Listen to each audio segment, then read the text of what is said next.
So hello everyone, हम आज amines का जो कि चैप्टर 9 है उसका वन शॉट वीडियो लेक्चर करने जा रहे हैं। इसमें आपको मैं साथ में ये भी बताऊंगी कि एग्जाम पॉइंट ऑफ व्यू से कौन सी टॉपिक्स बहुत ज़्यादा इंपॉर्टेंट है और ये जल्दी आपका हो जाएगा।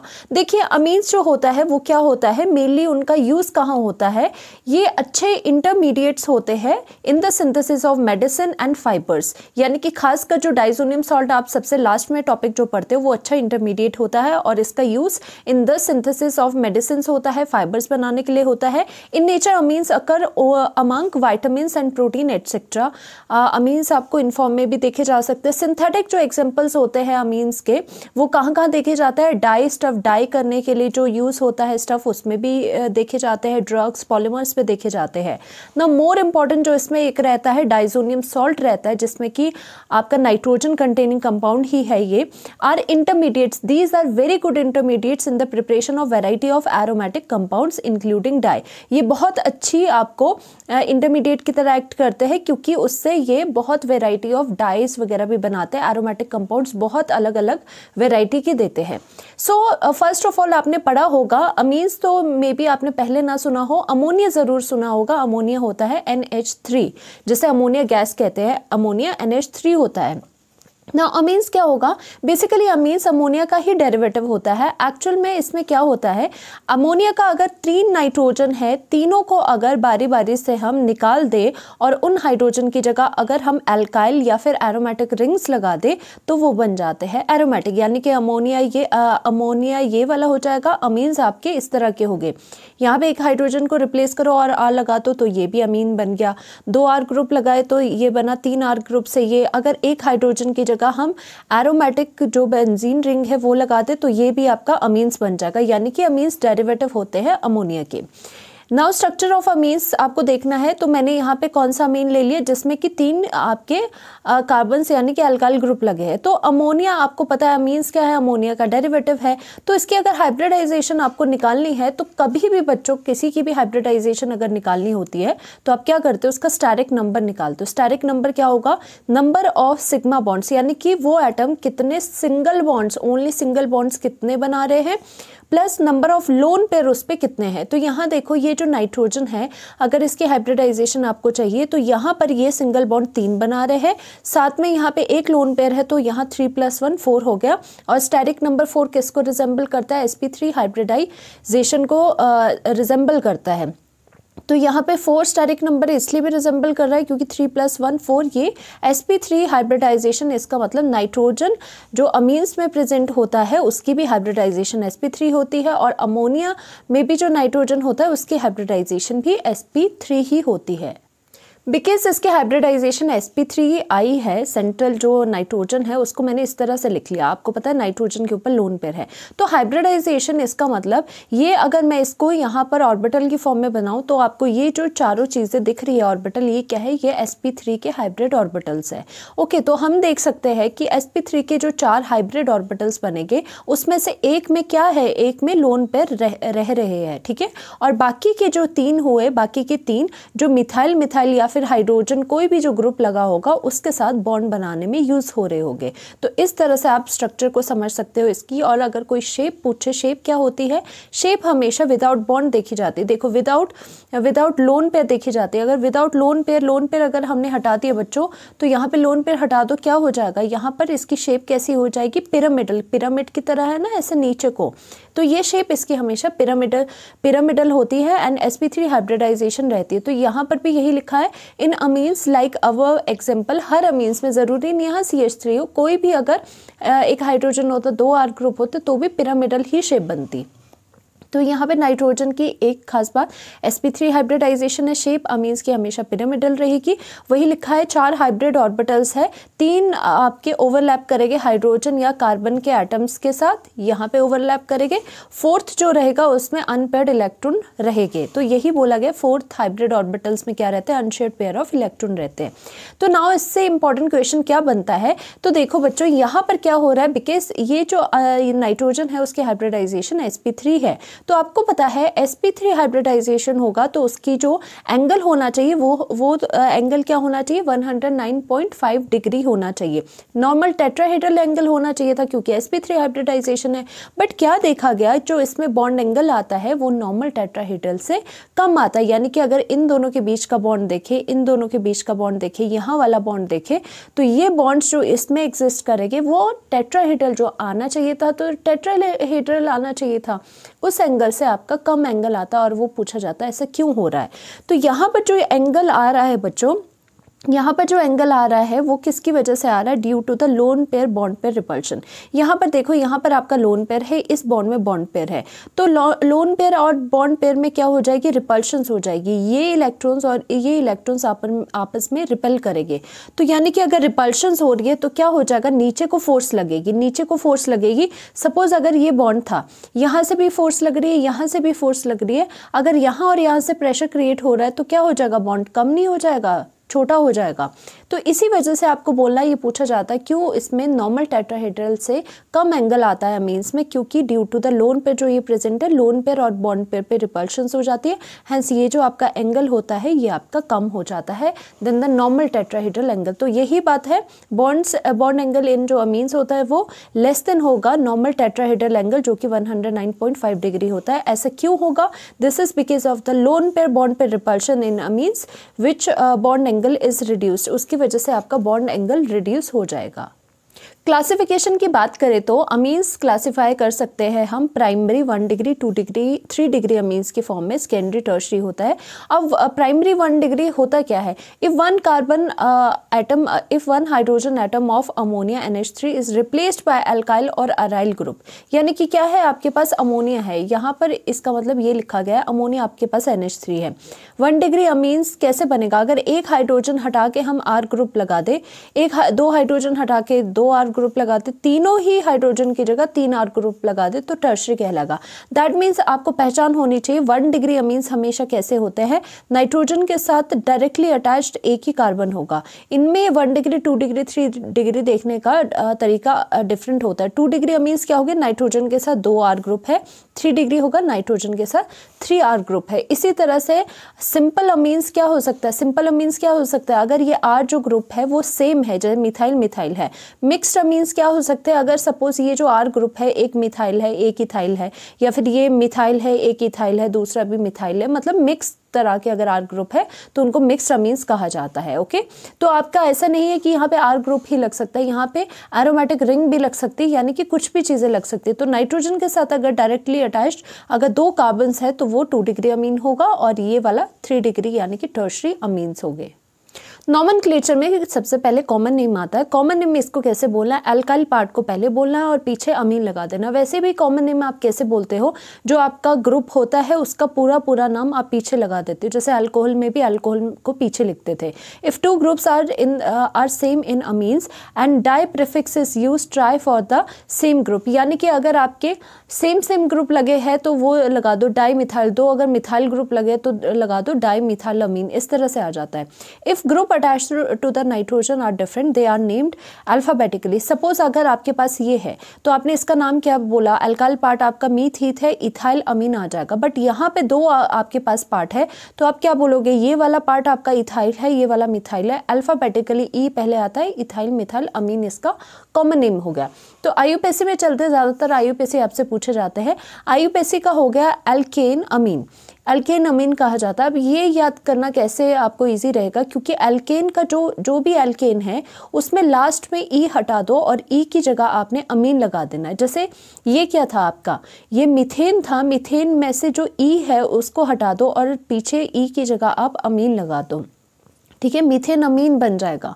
If more than 1 amino group are present at different position in parent chain then numbering will be done in the carbon parent chain and position of the amino group are obtained. Suppose अगर एक से ज़्यादा आपके ये amino group NH2 लगे हैं तो हमें क्या करना है, हमें पेरेंट चेन लेनी होती है और नंबरिंग कार्बन में करनी होती है। जैसे 1 2 कर दिए तो इसका नाम क्या पड़ा, मीथ ईथ, ये इथेन है। अब देखो, अब इसमें ई आप हटाओगे नहीं, क्योंकि अगर 2 आपके अमीनो ग्रुप आते हैं तो ये ई हटता नहीं है। ई कब हटता है, जब एक ही अमीनो ग्रुप है। तो इसको इस तरह से कहोगे कि इथेन है और 1 2 पे डाई आपका अमीन है, ठीक है। अब इसमें इंटरेस्टिंग चीज़ आती है क्योंकि आपको NN देखने को मिलता है। टू नेम सेकेंडरी टर्शियरी अमीन को नाम देने के लिए IUPAC ने क्या बोला कि एज अ लोकेंट N का यूज़ कर लो। सपोज अगर आपका ये है, इसमें हमेशा देखो IUPAC नॉमेनक्लेचर कभी भी पूछे तो सबसे पहले आपको पेरेंट चेन देखनी है। पेरेंट चेन होती है लॉन्गेस्ट कॉन्टिन्यूस जो चेन चल रही है, सबसे लंबी कार्बन की चेन जो चले जा रही है। तो इन दोनों में से इस को हम पेरेंट चेन मान लेंगे। तो ये क्या है, मीथ ईथ। तो आपने इसको तो लिख लिया, इथेन अमीन लिख लिया, ठीक है, ई हटा के वही अमीन लिख लिया। बाकी जो ये अल्काइल ग्रुप बचा है ये नाइट्रोजन के ऊपर डायरेक्टली अटैच्ड है, तो ये एज ए सब्स्टिट्यूएंट हम बोलेंगे। और उसके लिए क्योंकि नाइट्रोजन के डायरेक्टली अटैच्ड है तो उसका नाम पड़ेगा N डैश करके मिथाइल हम लगाएंगे। ओके, इसी तरह से नाइट्रोजन के साथ डायरेक्टली अटैच 3 इथाइल ग्रुप है। एक इथाइल ग्रुप को हमने पेरेंट मान लिया तो इथेन अमीन हो गया। बाकी 2 जो बचे उसको क्या बोलोगे कि नाइट्रोजन के ऊपर 2 है तो NN डाई इथाइल इथेन अमीन, इस तरह से IUPAC नेम आ जाएगा। जो एरोमेटिक अमीन्स होते हैं, यानी कि एरोमेटिक कोई रिंग लगी है एक हाइड्रोजन को हटा के, जैसे कि ये बहुत ज़्यादा इंपॉर्टेंट है। इसे क्या कहा जाता है, इसका common name and IUPAC name बिल्कुल सेम है, दोनों को एनिलीन कहा जाता है। ओके, और नाउ IUPAC देख लेते हैं हम सभी के। बाकी क्या हो जाता है, in IUPAC nomenclature suffix E of arene is replaced by amine. वैसे तो इनका अलग ही नाम है, जैसे इनको एनिलीन दे दिया, बट वैसे अगर आपको देखना है तो इसमें भी यही होता है। जो आपका अरीन है, सपोज ये बेंजीन था तो बेंजीन का E हटा दो, अरीन का E हटा दो और आप अमीन लगा दो। तो ये बेंजीन था, उसकी जगह आपका NH2 लग गया, तो ये क्या हुआ, बेंजीन अमीन। ठीक है, बेंजीन अमीन भी इसका नाम है, बट ज़्यादातर एनिलीन के नाम से फेमस है। तो इसी तरह से आप यहाँ देख सकते हो, ये क्या हो जाएगा, इथेन अमीन हो जाएगा। ये क्या हो जाएगा, प्रोपेन 1 अमीन हो जाएगा। और ये क्या होता है, कॉमन नेम इसका इंपॉर्टेंट है क्योंकि तीन अगर कार्बन हो और बीचों बीच से कोई ग्रुप अटैच्ड हो तो उसके आगे आइसो लगाया जाता है, आइसोप्रोपाइल अमीन, और इसका नाम क्या हो जाएगा, प्रोपेन 2 अमीन हो जाएगा। और इसी तरह से कॉमन नेम में यहाँ पे ये मिथाइल है, इथाइल मिथाइल अमीन आ जाएगा। बट इसमें आप क्या करोगे, एक को पेरेंट मान लो, जैसे लंबी चेन जो थी उसको पेरेंट मान ली, इथेन अमीन हो गया, और नाइट्रोजन के साथ CH3 है तो N मिथाइल आ गया।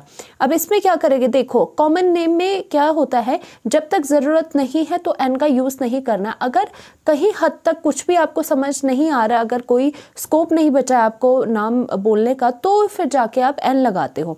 यहाँ तो आपको पता था ना, 2 है तो एक को इथाइल बोलो, एक को मिथाइल बोलो। अब यहाँ पे 3 ग्रुप्स आपके पास लग गए हैं, तो आप कॉमन नेम कैसे बोलोगे, तो कॉमन नेम में आपको क्या बोलना पड़ेगा, जो आपकी बड़ी सी चेन है उसको तो ब्यूटाइल अमीन बोल लो, ठीक है, और बाकी जो 2 ग्रुप्स लगे हैं उसको N, डाई इथाइल बोल लो। ये कॉमन नेम आ गया। IUPAC नेम इसका क्या आएगा, जो सबसे बड़ी चेन है उसमें क्या हो जाएगा, ब्यूटेन 1 अमीन, या फिर सीधे ब्यूटेन अमीन भी बोल सकते हो। बाकी नाइट्रोजन पे डायरेक्टली अटैच्ड इथाइल है तो 2 है तो 2 बार आपको NN डाइथाइल लिखना पड़ेगा। और इसी तरह से इसको एनिलीन भी बोलते हैं, दोनों कॉमन नेम IUPAC में। बेंजीन अमीन भी IUPAC में इसे और बोलते हैं। और यहाँ पे इस तरह से अगर आ जाए तो इसका कॉमन नेम क्या होता है, कॉमन नेम इसको बोलते हैं ऑर्थो टॉलीडीन। ये बड़ा इंपॉर्टेंट है क्योंकि आ जाता है टॉलीडीन, क्या हो जाएगा, टॉलीन से आपको पता है CH3 है, और ऑर्थो पे लगे इन, डाई इन, लास्ट में इन वाली साउंड आ रही है, यानी कि अमीन लगा हुआ है। और IUPAC में ऑर्थो पैरा नहीं होते, कॉमन नेम में ही ऑर्थो पैरा होते हैं। यहाँ पे क्या बोलोगे, इसको अमीन जो होता है वो आपका मिथाइल से डोमिनेटिंग होता है, यानी कि को फर्स्ट पोजीशन दो। तो यानी कि ये क्या हो जाएगा, 2 पे क्या है, मिथाइल है, 2 मिथाइल है, बाकी इसके अलावा क्या है, एनिलीन है। इसी तरह से ये 4 ब्रोमो एनिलीन बन जाएगा। और ये क्या हो जाएगा, नाइट्रोजन के ऊपर 3 CH3 ग्रुप्स अगर लगे हैं तो इसका IUPAC नेम क्या होगा, जो मेन था आपका बेंजीन अमीन। ठीक है, मेन था क्या, बेंजीन के ऊपर अमीन लगा है, बेंजीन अमीन कर लिया आपने। बाकी 2 नाइट्रोजन के ऊपर डायरेक्टली 2 मिथाइल है तो NN डाइमिथाइल आ गया। ओके, और इसमें कॉमन नेम क्या आ जाएगा, NN डाइमिथाइल, डाइमिथाइल हो जाएगा, और साथ में इसको एनिलीन कहेंगे। ठीक है, इस तरह से आपको ये IUPAC and common name easily आ जाएगी समझ। चलिए नाउ प्रिपरेशन ऑफ अमीन्स करते हैं। ये बहुत ही सिंपल प्रिपरेशन है, ज़्यादातर इसमें रिडक्शन ही हो रही होती है। नाउ प्रिपरेशन ऑफ अमीन्स में क्या करोगे, सबसे पहले रिडक्शन ऑफ नाइट्रो ग्रुप, यानी कि नाइट्रोबेंजीन है सपोज लगा। अब अगर इसे हमें नाइट्रो NO2 से हमें NH2 ग्रुप में चेंज करना है तो हम क्या करेंगे, we will do the reduction of the nitro group. तो reduction of the nitro group to the amine can be achieved by passing hydrogen gas in the presence of. Finely divide nickel या palladium या platinum catalyst लोगे, यानी कि आपकी catalytic hydrogenation होगी यहाँ पे H2 एंड पैलेडियम इथेनॉल की प्रेजेंस में। NO2 जो होगा NH2 में कन्वर्ट हो जाएगा, क्योंकि रिडक्शन भी वही होती है ना, gain of electron, gain of hydrogen यहाँ पे हो रहा है, तो यहाँ पे आपको सीधे से सीधे रिडक्शन देखने को मिल रही है। अब ऐसा नहीं है कि नाइट्रो से NH2 ग्रुप अगर आपको ले जाना है तो या तो कैटालिटिक हाइड्रोजनेशन ऐसे करो, और भी इसके मेथड है, या फिर आप कैसे कर सकते हो SN प्लस HCl के साथ अगर रिएक्शन करोगे तो भी ये रिड्यूस होके ये बन जाएगा, और Fe प्लस HCl करते हो तो भी ये रिड्यूस होके NH2 बन जाता है, एनिलीन बन जाता है। और ये वाला जो रिएक्शन है सबसे लास्ट वाली, ये सबसे ज़्यादा प्रेफर्ड होती है। वैसे तो देख लो कितने वेज है रिड्यूस करने के। अब ये क्वेश्चन आता है, यही वाली रिएक्शन इतनी ज़्यादा फेवर्ड क्यों होती है? मोस्ट जो prepared reduction using metal is with, mostly prepared जो आपकी रिडक्शन है इसकी वो किसके साथ हो रही है? आयरन के स्क्रैप लिए जाते हैं और HCl के साथ उसके साथ रिएक्ट करते हैं। ऐसा एक्चुअल में क्यों हो रहा है? क्योंकि जब आपने नाइट्रोजन के साथ Fe और HCl लिया, आपके पास एनिलीन बन गया, तो साथ में रिएक्शन मिक्सचर में आपके पास FeCl2 भी बन जाता है। अब ये FeCl2 को हाइड्रोलिसिस यानी कि इसमें पानी डालेंगे तो डायरेक्टली ये क्या हो जाएगा, ये दोबारा से आपको HCl रिएक्शन मिक्सचर में दे देगा। अब ये क्या हुआ, ये बेस्ट मेथड इसीलिए होता है क्योंकि फर्दर आपको रिएक्शन मिक्सचर में हाइड्रोलिसिस से HCl मिल जाता है, तो वो HCl हमारा दोबारा से कहाँ यूज़ हो जाता है? दोबारा से ये रिएक्शन करवाने के लिए हम यूज़ कर लेते हैं। यानी कि थोड़ा सा आपको स्टार्टिंग में HCl रिएक्शन को इनिशिएट करने के लिए देना पड़ेगा, बाकी HCl बाहर से डालने की कोई ज़रूरत नहीं, क्योंकि रिएक्शन मिक्सचर में आपका HCl बनता रहता है जो कि रिक्वायरमेंट को फुलफिल कर लेता है। तो इसीलिए बेस्ट मेथड है, because FeCl2 formed is in product is hydrolysed to release hydrochloric acid during the reaction, thus only a small amount of HCl is required to initiate the reaction. Okay.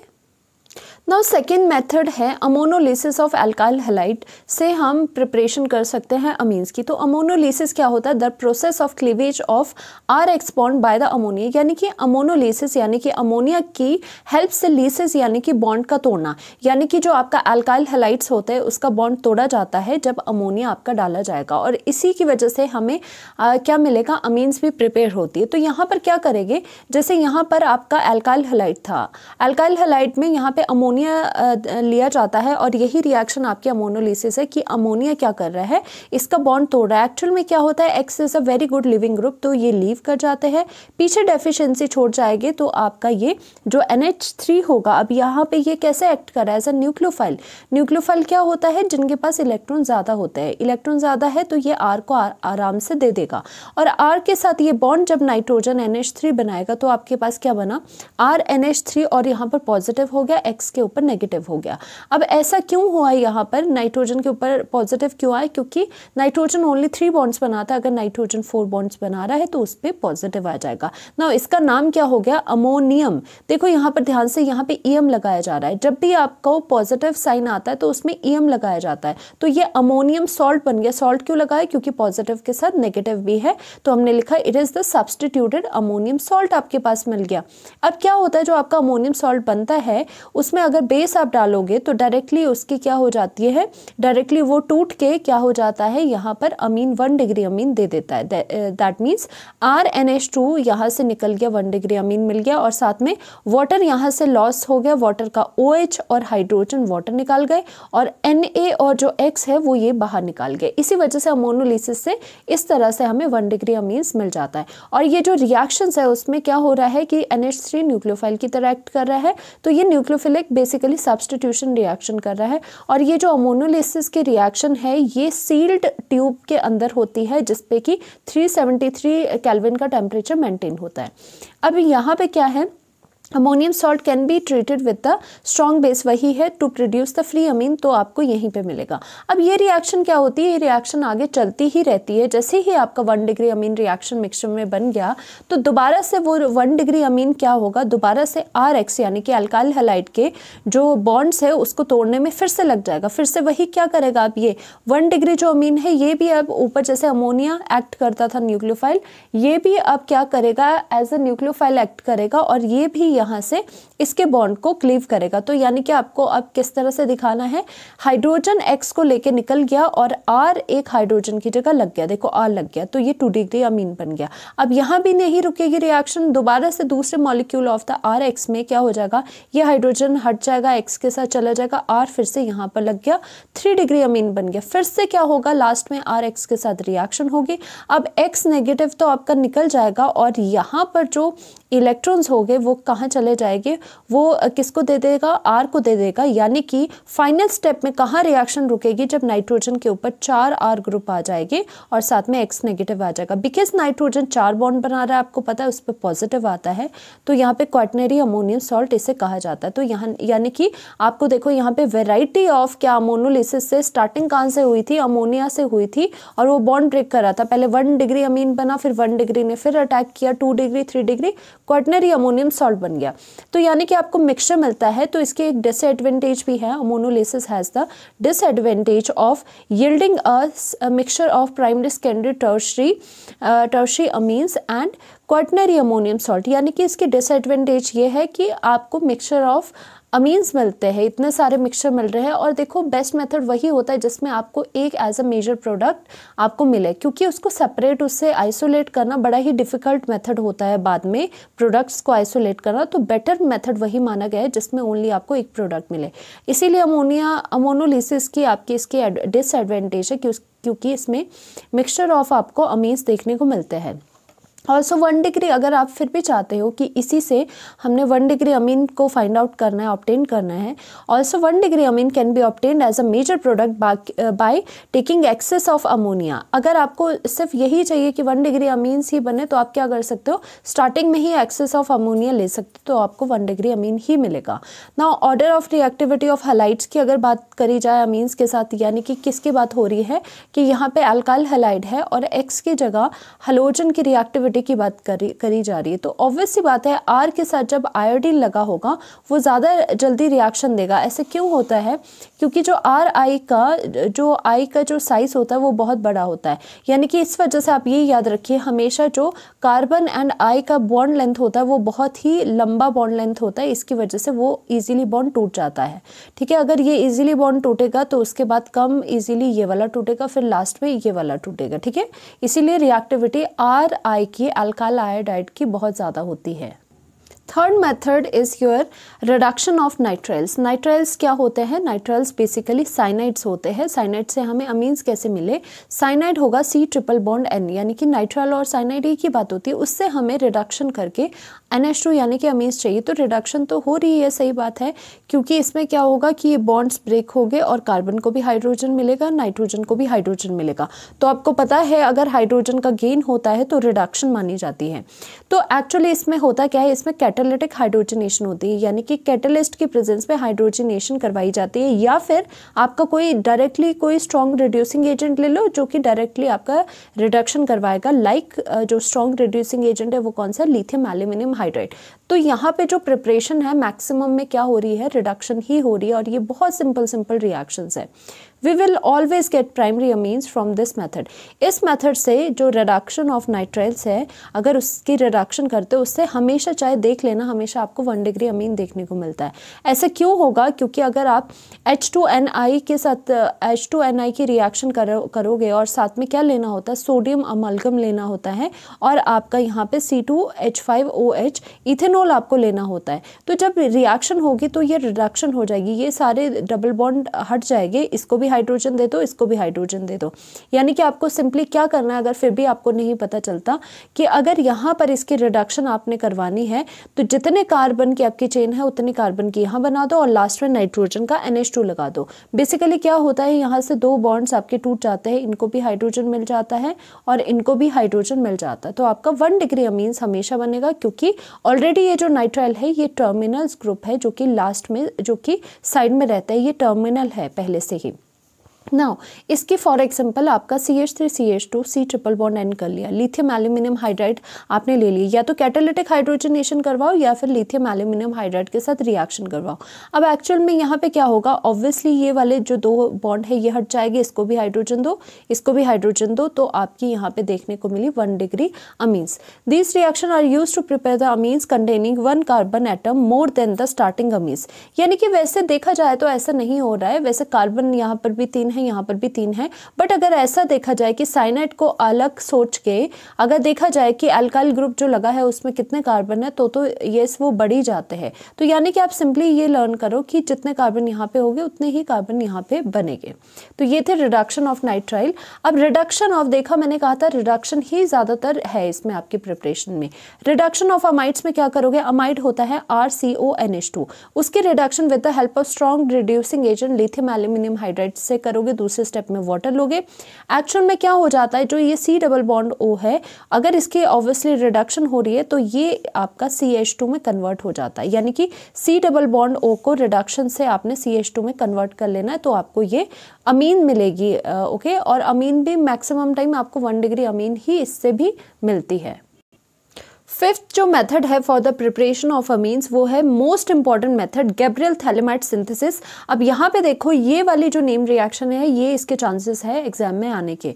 Gabriel phthalimide synthesis से एक बात समझ लो, only for the preparation of 1 degree aliphatic amines. देखो कितना restriction लगा दी, सिर्फ और सिर्फ इससे क्या बनता है, 1 डिग्री एलिफेटिक अमीन्स ही बनते हैं। नोट, ओनली एलिफेटिक यानी कि जो चेन्स में हो गए, only aliphatic primary 1 degree amines यानी कि primary amines can be prepared, यानी कि 1 डिग्री जो आपके एलिफेटिक अमीन्स है वही बन सकते हैं। एरोमेटिक भी नहीं इससे बनते, एरोमेटिक अमीन्स भी इससे नहीं बनते इस मेथड से, इसीलिए लिखा है 1 डिग्री एलिफेटिक अमीन्स ही बनेंगे। इन दिस रिएक्शन एक्चुअल में हो क्या रहा है, जो गैब्रियल थैलेमाइड सिंथेसिस है, तो दैट मीन्स यहाँ पे जो आपके 1 डिग्री एलिफेटिक अमीन्स बनेंगे वो कहाँ से बनेंगे, स्टार्टिंग आपने थैलेमाइड से करनी है। तो थैलेमाइड में यहाँ पे क्या होगा, आपने सबसे पहले यहाँ पे थैलेमाइड ले लिया, उसके साथ सबसे पहले देखो रिएक्शन को लर्न कैसे करना है। थैलेमाइड की रिएक्शन KOH के साथ करवाओगे फर्स्ट स्टेप में, सेकेंड स्टेप में अल्काइल हैलाइड दोगे, और थर्ड स्टेप में क्या करोगे, थर्ड स्टेप में फिर से एक और बेस। देखो पहले भी बेस, पहले बेस कौन सा लिया, KOH, थर्ड वाले में भी बेस लिया, अब यहाँ पे बेस चेंज हो जाएगा, NaOH लेना। 3 स्टेप में रिएक्शन है, पहले में KOH, सेकंड में अल्काइल हैलाइड, थर्ड में आपका NaOH बेस दोबारा से आ जाएगा। तो बोला क्या जा रहा है, in this reaction phthalimide on treatment with ethanolic KOH, ethanolic होना चाहिए KOH, forms potassium salt of phthalimide. तो थैलेमाइड ये होता है, बेंजीन के साथ CO और NH लग गया, थैलीमाइड। ठीक है, थैलीमाइड कैसे लर्न करना है, जैसे थैली नहीं होती है, थैली यानी कि जो पैकेट होता है थैली, तो वो थैली कैसी होती है, वो क्लोज्ड होती है, इसीलिए यहाँ पे क्लोज्ड आपकी रिंग बनाई है NH के साथ। ये जो थैलीमाइड है और इसमें PH जो होता है वो साइलेंट होता है, आप इसको यहाँ से पढ़ते हो, TH से पढ़ते हो, थैलेमाइड। अब इसकी रिएक्शन KOH के साथ करवा रहे हो तो उसी थैलेमाइड का क्या बन जाता है, सॉल्ट मिल जाता है। अब एक्चुअल में क्या हो रहा है, जो यहाँ पे OH नेगेटिव है वो यहाँ से हाइड्रोजन को लेके वाटर निकाल रहा है, और जो K पॉजिटिव है वो वहाँ पे लग जा रहा है, तो यहाँ पे आपका थैलेमाइड का जो सॉल्ट बन गया। अब क्या करेंगे, इसके रिएक्शन क्या करेंगे, on heating with alkyl halide followed by alkaline NaOH hydrolysis produce the corresponding primary amines. अब ये जो सॉल्ट बन गया उसकी रिएक्शन किसके साथ करवानी है, अल्काइल हैलाइड के साथ, और एंड हीटिंग करनी है। तो यहाँ से फिर से क्या हो जाएगा, K और जो X है वो बाहर को निकल जाएगा, जो R है वो यहाँ पर लग जाएगा। नाउ अगेन जो सेकेंड स्टेप में हमें मिला है, this is your N alkyl phthalimide. Okay, N alkyl phthalimide का क्या मतलब हुआ, N के साथ अल्काइल ग्रुप अटैच्ड है, एन अल्काइल थैलेमाइड आपके पास बन जाएगा। थर्ड स्टेप में एक्वस NaOH का यूज करोगे, तो एक्वस NaOH एक्चुअल में क्या कर देगा, जो R और N है उसको अलग निकाल देगा, यानी कि RNH2 अलग निकाल देगा, और यही आपका प्राइमरी 1 डिग्री अमीन है जो कि आपको मिलता है इसकी रिएक्शन से। और यहाँ पर क्या मिलेगा आपको, जब R और N वाला ग्रुप अलग निकल गए तो ये वाला जो ग्रुप है इसको छोड़ के जो ये ग्रुप है वो खुल जाएगा। CO जो बॉन्ड ऊपर नीचे है वो इस तरह से खुल जाएंगे, CO बॉन्ड, और O नेगेटिव Na पॉजिटिव लग जाएगा, क्योंकि यहाँ पे ONA बने यहाँ पे लग जाएगी आपके पास, ठीक है। तो आप देख सकते हो गैब्रियल थैलेमाइड रिएक्शन में कैसे आपने थैलेमाइड से ओनली एलिफेटिक 1 डिग्री अमीन्स बनाए। This is very important reaction. और इसमें एक थ्योरेटिकल क्वेश्चन भी आपसे पूछते हैं, आपके एनसीईआरटी में भी ये क्वेश्चन है, ये पूछा जाता है why aromatic primary amines can not be prepared by the Gabriel phthalimide synthesis. यानी कि प्राइमरी, इसकी जगह प्राइमरी एरोमेटिक अमीन यानी कि एरोमेटिक अमीन्स क्यों नहीं बनता है। तो इसका आंसर क्या है, तो बच्चों ध्यान से देखो, अगर आपको यहाँ इसकी जगह R की जगह एरोमेटिक अगर रिंग चाहिए तो आपको स्टार्टिंग में ही आपको क्या करना पड़ेगा, अल्काइल हैलाइड की जगह आपको अराइल हैलाइड लेना पड़ेगा, यानी कि इस R की जगह आपको एरोमेटिक रिंग लगानी पड़ेगी। तो दैट मीन्स आपको क्या लेना पड़ेगा, बिकॉज अराइल हैलाइड अगर आपने लिया, सपोज ये अराइल हैलाइड लेना पड़ेगा आपको, तो इसमें according to the reaction as per the requirement of the reaction हो क्या रहा है, आपका R और X बॉन्ड इजीली ब्रेक हो जाना चाहिए, क्योंकि तभी R टूट के यहाँ पर लग जाएगा। बट अगर आप इसकी जगह एरोमेटिक बनाने का सोचते हो और एरोमेटिक हैलाइड लेते हो, अराइल हैलाइड लेते हो, तो आपको पता होना चाहिए कि जो अराइल हैलाइड होता है उसमें जो ये कार्बन और हैलोजन का बॉन्ड है, आपको तो चाह क्या रहे हो, आप ये चाह रहे हो कि ये बॉन्ड टूटना चाहिए, बट इसका जो बॉन्ड होता है वो क्या होता है, वो स्ट्रॉन्ग होता है, क्योंकि इसमें partial double bond, it has the partial double bond character होता है। यानी कि अभी तो आपको ये सिंगल बॉन्ड दिख रहा है, पर इसमें थोड़ा थोड़ा डबल बॉन्ड का करेक्टर भी आता है, जिसकी वजह से ये बॉन्ड स्ट्रॉन्ग बन जाता है। इसी वजह से ये आपका इजीली ब्रेक नहीं होता। और इसके ऊपर डिटेल में बात भी करी गई है आपके हेलो एल्केन हेलो एरीन के चैप्टर में, कि क्यों ये ज़्यादा रिएक्टिव नहीं होते हैं अराइल हैलाइड। ये क्यों होता है, क्योंकि डबल बॉन्ड करेक्टर अब क्यों आता है, ड्यू टू रेजोनेंस। तो फिलहाल अगर इसका क्वेश्चन आ जाए अमीन्स के फॉर्म में, तो आपको रेजोनेटिंग स्ट्रक्चर नहीं बनाना, सिर्फ इतना लिखो क्योंकि जो इसमें CX बॉन्ड है वो पार्शियल डबल बॉन्ड करेक्टर होने की वजह से due to the resonance which is not easy to break.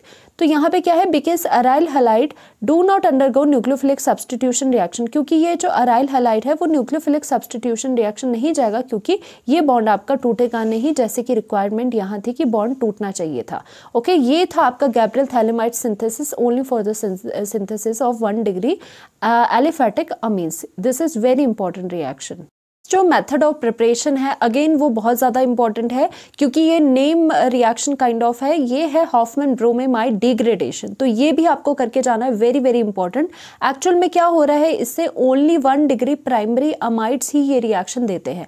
तो पहले रिएक्शन देख लो, जैसे हॉफमैन ने ये रिएक्शन दी थी एंड ब्रोमेमाइड डिग्रेडेशन, इसके नाम से ही आपको रिएक्शन का आइडिया लग जाएगा कैसे लिखनी है। ब्रोमेमाइड का मतलब जो रिएक्शन में रिएक्टेंट स्पीशीज है उसमें एक तो अमाइड है और एक आपका ब्रोमीन है, और डिग्रेडेशन का मतलब यानी कि एक कार्बन जो प्रोडक्ट में आपको प्रोडक्ट मिलेगा उसमें एक कार्बन लेस रहेगा। तो यहाँ पर एक्चुअल में रिएक्शन पहले देख लेते हैं क्या होता है। ब्रोमेमाइड डिग्रेडेशन है ना, तो यानी कि अमाइड है। अमाइड क्या होता है, RCONH2 होता है, ठीक है, कार्बोक्सिलिक एसिड का डेरिवेटिव रहता है ये अमाइड की रिएक्शन किससे, ब्रोमेमाइड बोला था, ठीक है, ब्रोमेमाइड यानी कि यहाँ देख लो ब्रोमेमाइड यानी कि अमाइड और उसके साथ ब्रोमीन की रिएक्शन करवाओ। और आपको पता है जो ब्रोमीन होता है वो इन द प्रेजेंस ऑफ कैसे रहता है, एग्जिस्टेंस इसकी Br2 की फॉर्म में है, साथ में अगर NaOH यानी कि कोई आपने बेस ले लिया तो उसकी वजह से क्या होगा, क्या बोला जा रहा है रिएक्शन में, डिग्रेडेशन होगी, यानी कि एक कार्बन कम बनेगा। तो आप डायरेक्टली क्या करो, जो ये कार्बोनाइल है उसी को डायरेक्टली हटा दो। This is very very important reaction. Directly क्या करो, अमाइड और ब्रोमीन साथ देने के लिए NaOH बेस होगा, और डिग्रेडेशन का मतलब होता है जो ये कार्बोनाइल है यही हटा दो, डिग्रेडेशन इसकी होगी, यानी कि ये टूट गया। तो ये कार्बोनाइल अगर आपने हटा दिया यहाँ से, तो आपके पास क्या चीज़ बची, आपके पास R और NH2 बच गया। तो यहाँ पे आपके पास R और NH2 बच गया। तो ये क्या है, ये आपकी 1 डिग्री अमीन्स है। और बाकी बाय प्रोडक्ट भी, साइड प्रोडक्ट जो है वो भी लर्न कर लो, क्योंकि यहाँ सोडियम है तो यहाँ पे Na2CO3 हो जाएगा, क्योंकि ये जो कार्बोनाइल निकल रहा है ये भी तो कहीं एडजस्ट होना चाहिए। ये कहाँ एडजस्ट होगा, Na के साथ, यानी कि Na2CO3 के साथ ये एडजस्ट हो जाएगा। नाउ इसमें क्या करेंगे, साथ में आपका क्या है, और Na है और Br भी है, तो कुछ अमाउंट आपका NaBr भी निकल जाएगा एंड वाटर भी निकल जाएगा। तो देखा जाए है तो इसमें आपकी only and only Hofmann bromamide degradation में only 1 degree amines can be prepared, only आपकी 1 डिग्री अमीन्स बनती है। और ये बहुत ज़्यादा इंपॉर्टेंट होता है, कौन से अमाइड से बनता है ये हॉफमैन ब्रोमेमाइड, कौन से अमाइड देते हैं, ओनली प्राइमरी अमाइड देते हैं। और ये जो क्वेश्चन है ये बहुत ज़्यादा इंपॉर्टेंट है, क्योंकि ये आपके जो कॉम्पिटिटिव एग्जाम होते हैं उसमें भी ये आता है कि बताइए इनमें से कौन से अमाइड हॉफमैन ब्रोमेमाइड डिग्रेडेशन देंगे।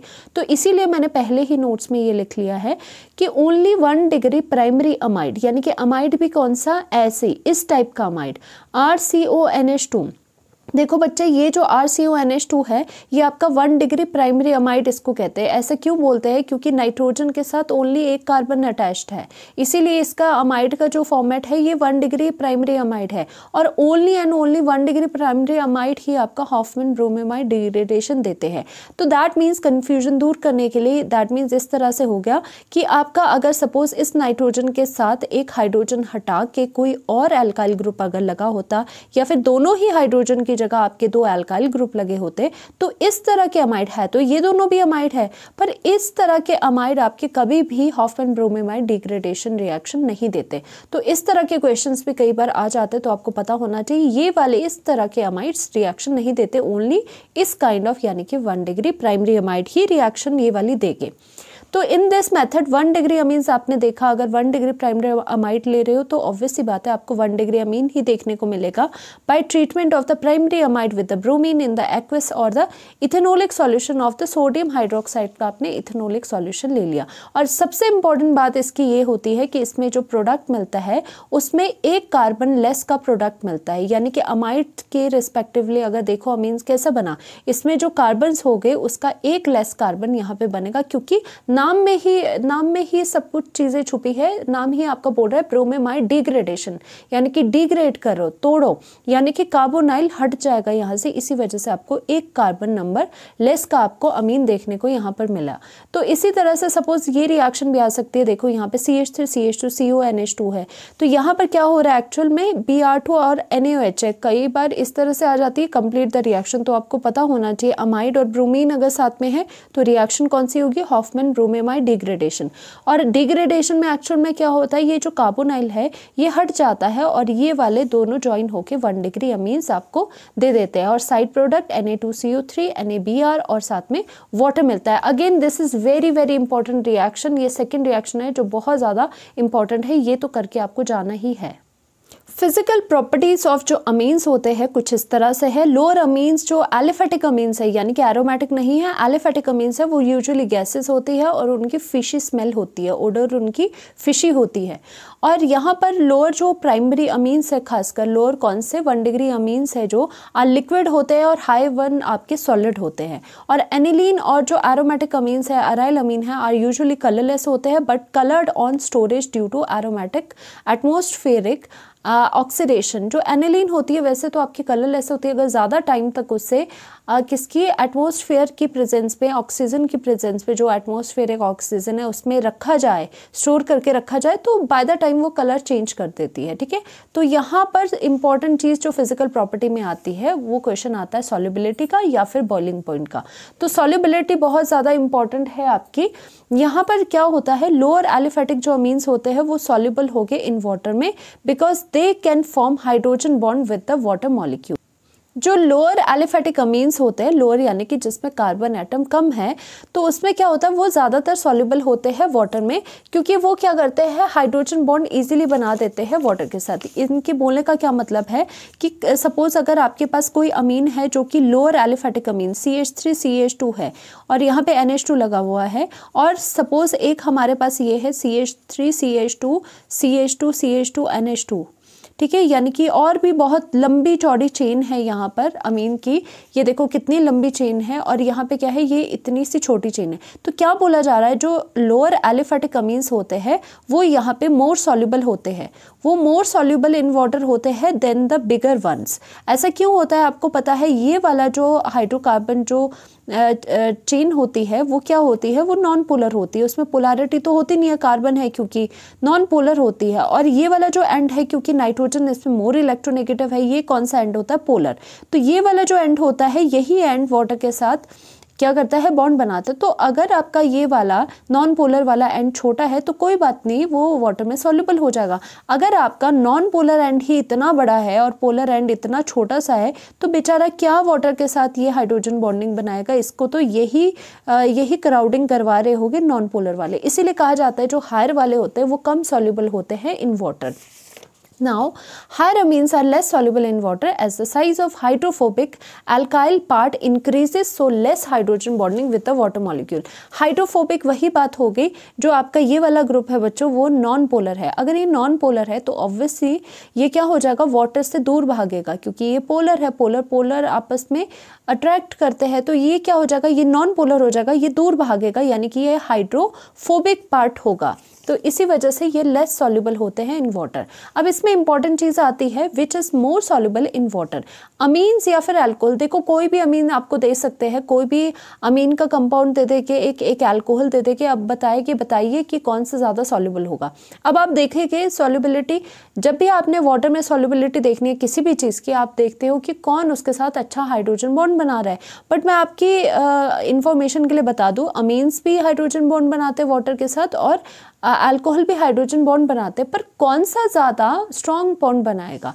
तो यहाँ पे एक्चुअली पहले तो लर्न कर लो कि एक्चुअल में क्या होता है कि alcohol are always more soluble in water than the amines. इस दोनों में अल्कोहल जीत जाता है। ऐसे क्यों होता है, आपको पता होगा, अल्कोहल में होता है ऑक्सीजन, अमीन में होता है नाइट्रोजन। बस यहाँ से ही डिफरेंस पड़ना शुरू हो गया।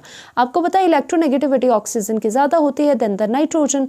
तो as oxygen present in the alcohol has more electronegativity than the nitrogen present in amine, so alcohols are more polar than amines. इसी वजह से बिकॉज देखो कितना फ़र्क पड़ गया, बाकी दोनों तो सेम थे, बाकी दोनों क्या थे, दोनों ही वाटर के साथ हाइड्रोजन बॉन्डिंग करते थे, बट ऑक्सीजन यहाँ पे ज़्यादा इलेक्ट्रोनेगेटिव है, तो इसका मतलब वो ज़्यादा पोलर होगा। अगर वो ज़्यादा पोलर होगा तो हाइड्रोजन बॉन्ड ज़्यादा स्ट्रॉन्ग बनाएगा, इसीलिए अल्कोहल आपके ज़्यादा सॉल्युबल है। As alcohol are more polar than the amines, alcohols will form more strong bonds than the amines. इसी वजह से ऑब्वियस सी बात है, अगर किसी में ज़्यादा पोलैरिटी है तो वो अच्छे से हाइड्रोजन बॉन्ड्स बनाएगा। Hence alcohols are more soluble in water than the amines. इसीलिए अल्कोहल आपका मोर सॉल्युबल रहता है than the amines। आंसर ये है, इलेक्ट्रोनेगेटिविटी डिफरेंस की वजह से अल्कोहल ज़्यादा पोलर होते हैं। और यही वाला सेम रीज़न आपका बॉइलिंग पॉइंट में भी हम करेंगे। बॉइलिंग पॉइंट में भी अल्कोहल के ज़्यादा बॉइलिंग पॉइंट हो गया और रीजन आपका बिल्कुल सेम रहेगा। सेकेंड इंपॉर्टेंट जो फिजिकल प्रॉपर्टी रहती है जहाँ से क्वेश्चन आता है, that is the boiling point. तो बॉइलिंग पॉइंट आपको पता होना चाहिए डायरेक्टली प्रोपोर्शनल होता है इंटरमॉलिक्यूलर फोर्स के। इंटरमॉलिक्यूलर फोर्स क्या होती है, जो दो मॉलिक्यूल है, अगर दो अमीन के मॉलिक्यूल है सपोज, उनको ज्वाइन करने वाली जो फोर्स है वो कितनी है। अगर वो ज्वाइन करने वाली फोर्स उनकी बहुत ज़्यादा है तो ऑब्वियस सी बात है कि उसको ब्रेक करने के लिए ज़्यादा आपको टेम्परेचर देना पड़ेगा। इसीलिए बोला जाता है बॉइलिंग पॉइंट उसका ज़्यादा होता है जिनका ये इंटरमॉलिक्यूलर फोर्स, दो मॉलिक्यूल को बाइंड करने वाली फोर्स अगर ज़्यादा होगी तो बॉइलिंग पॉइंट ज़्यादा होगा। तो अगर देखा जाए तो अगर बात करें 1 डिग्री 2 डिग्री 3 डिग्री अमीन की, तो ये पूछा जाता है बताइए किसका बॉइलिंग पॉइंट ज़्यादा होगा। तो मैं यहाँ पे आपको बताती हूँ, चलिए 1 डिग्री अमीन देखते हैं। तो ये जो आपको दिख रहा है अंदर N के साथ R लगा है, बेसिकली है कि 1 डिग्री अमीन, RNH2 लगा दिया। तो हमने देखा कि 1 डिग्री अमीन का एक मॉलिक्यूल कितने हाइड्रोजन बॉन्ड बनाने के केपेबल है दूसरे के साथ, दूसरे मॉलिक्यूल के साथ कितने वो हाइड्रोजन बॉन्ड बनाता है। क्योंकि आपको पता है अमीन कौन से बॉन्ड बनाता है, हाइड्रोजन बॉन्ड बनाता है, इंटरमॉलिक्यूलर फोर्स उसमें हाइड्रोजन बॉन्ड रहती है। तो ध्यान से देखो, बीचों बीच जो आपका ये अमीन पड़ा है उसके साथ ये जो हाइड्रोजन है वो भी, एक ये हाइड्रोजन वो भी दूसरे मॉलिक्यूल के साथ हाइड्रोजन बॉन्ड बनाएगा, एक ये वाला हाइड्रोजन है वो भी दूसरे मॉलिक्यूल के साथ हाइड्रोजन बॉन्ड बना रहा है। और तीसरी एक और चीज़ होती है, नाइट्रोजन के ऊपर जो लोन पेयर्स होते हैं वो भी हाइड्रोजन बॉन्डिंग में पार्ट लेते हैं। तो यानी कि कभी भी बॉइलिंग पॉइंट का 2 मार्क्स में ऐसा क्वेश्चन आ जाए तो आपको 1 डिग्री अमीन का इस तरह से बताना पड़ेगा कि देखो यहाँ पे कितने सारे ये दूसरे मॉलिक्यूल्स के साथ हाइड्रोजन बॉन्ड बना रहा है। ओके, इसी वजह से बॉइलिंग पॉइंट 1 डिग्री अमीन का ज़्यादा होता है। आपने बोलना है क्योंकि वो ज़्यादा हाइड्रोजन बॉन्ड बना रहा है। ऐसे क्यों हो रहा है, क्योंकि उसके पास हाइड्रोजन भी ज़्यादा है। 2 डिग्री अमीन में पहले ही बात है, 2 डिग्री अमीन क्या होता है, नाइट्रोजन के ऊपर 2 R ग्रुप होता है, सिर्फ एक ही हाइड्रोजन होता है। क्योंकि अब हाइड्रोजन कम हो गए तो ये वाला जो ईच इंडिविजुअल आपका है मॉलिक्यूल वो कितने बॉन्ड्स बनाएगा, वो यहाँ पे एक जो हाइड्रोजन है वो यहाँ पे दूसरे मॉलिक्यूल के साथ हाइड्रोजन बॉन्ड बनाएगा और नाइट्रोजन के पास जो लोन पेयर है वो बना देंगे। तो देखो यहाँ पे 3 हाइड्रोजन बॉन्ड बन रहे थे पर मॉलिक्यूल ऑफ द अमीन्स, और यहाँ पे क्या हो रहा है, पर मॉलिक्यूल, एक मॉलिक्यूल सिर्फ 2 ही हाइड्रोजन बॉन्ड बना पा रहा है, और यहाँ तो ऑलमोस्ट निग्लिजिबल ही हाइड्रोजन बॉन्डिंग होगी क्योंकि यहाँ पे इसके पास 3 डिग्री अमीन में कोई हाइड्रोजन ही प्रेजेंट नहीं होते। इसीलिए बॉइलिंग पॉइंट का जो ट्रेंड आता है अमीन्स का, 1 डिग्री अमीन्स का ज़्यादा बॉइलिंग पॉइंट होगा क्योंकि ज़्यादा इसमें इंटरमॉलिक्यूलर फोर्स होगी, क्योंकि ज़्यादा नंबर ऑफ हाइड्रोजन बॉन्ड बनाएगा देन द 2 डिग्री। 3 डिग्री में तो हाइड्रोजन बॉन्ड होती ही नहीं, इसी वजह से ये कम इनकी बॉइलिंग पॉइंट्स रहेंगे। नाउ इसमें क्या लिखा है, 1 degree 2 degree amines form intermolecular hydrogen bond between nitrogen of the one amine and hydrogen of the another, and 1 degree amine form more hydrogen bond as these are 2 hydrogen atoms available for hydrogen bonding। Okay, 1 degree amines क्या करेगा, ज़्यादा bonds बनाएगा। 3 degree amines तो बिल्कुल negligible hydrogen bonding करेगा, इसी की वजह से इसका जो बॉइलिंग पॉइंट है वो आपका कम आ गया। नाउ बॉइलिंग पॉइंट का ऑर्डर फिर से अगर अल्कोहल और अमीन्स के ऊपर पूछा, आपको पता है बॉइलिंग पॉइंट डिपेंड करता है कितनी स्ट्रॉन्ग इंटरमॉलिक्यूलर फोर्स है। अल्कोहल के केस में अगेन वही रीजन देना है, alcohol has oxygen atom, amines has nitrogen atom. इसकी वजह से ऑक्सीजन की इलेक्ट्रोनेगेटिविटी ज़्यादा होती है देन द नाइट्रोजन। इसकी वजह से क्या होगा, alcohols are more polar than the amines, so alcohol will form strong intermolecular hydrogen bonds than Amin.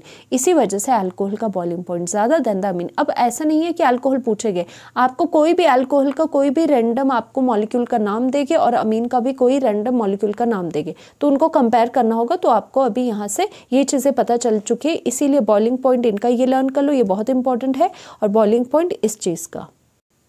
Chemical reactions की बात करें अगर अमीन्स के बारे में, तो केमिकल रिएक्शंस किस तरह से होती है। Presence of lone pair on the nitrogen and difference in the electronegativity between nitrogen and the hydrogen makes amine reactive। देखो अमीन्स रिएक्टिव होते हैं, ऐसा क्यों, क्योंकि अमीन्स होते हैं, अगर हम 1 डिग्री की बात करें RNH2। अब इसमें क्या होगा, नाइट्रोजन के ऊपर आपको पता है लोन पेयर्स भी है, और नाइट्रोजन और हाइड्रोजन में इलेक्ट्रोनेगेटिविटी डिफरेंस भी है, उसकी वजह से ये थोड़े रिएक्टिव होते हैं। और amines act as a nucleophile due to presence of unshared electron pair. और आपको पता है जो न्यूक्लियोफाइल है वो कौन एक्ट करता है, जिनके पास इलेक्ट्रॉन रिच होते हैं, ज़्यादा होते हैं। तो आपको यहाँ पे अगेन दिख ही रहा है कि जो नाइट्रोजन है उसके पास लोन पेयर है, एक्स्ट्रा इलेक्ट्रॉन्स है, तो इसी वजह से ये न्यूक्लियोफाइल एक्ट करता है। सो इसमें जो और ज़्यादा इंपॉर्टेंट टॉपिक आता है बच्चों, this is again I repeat, this is very very important.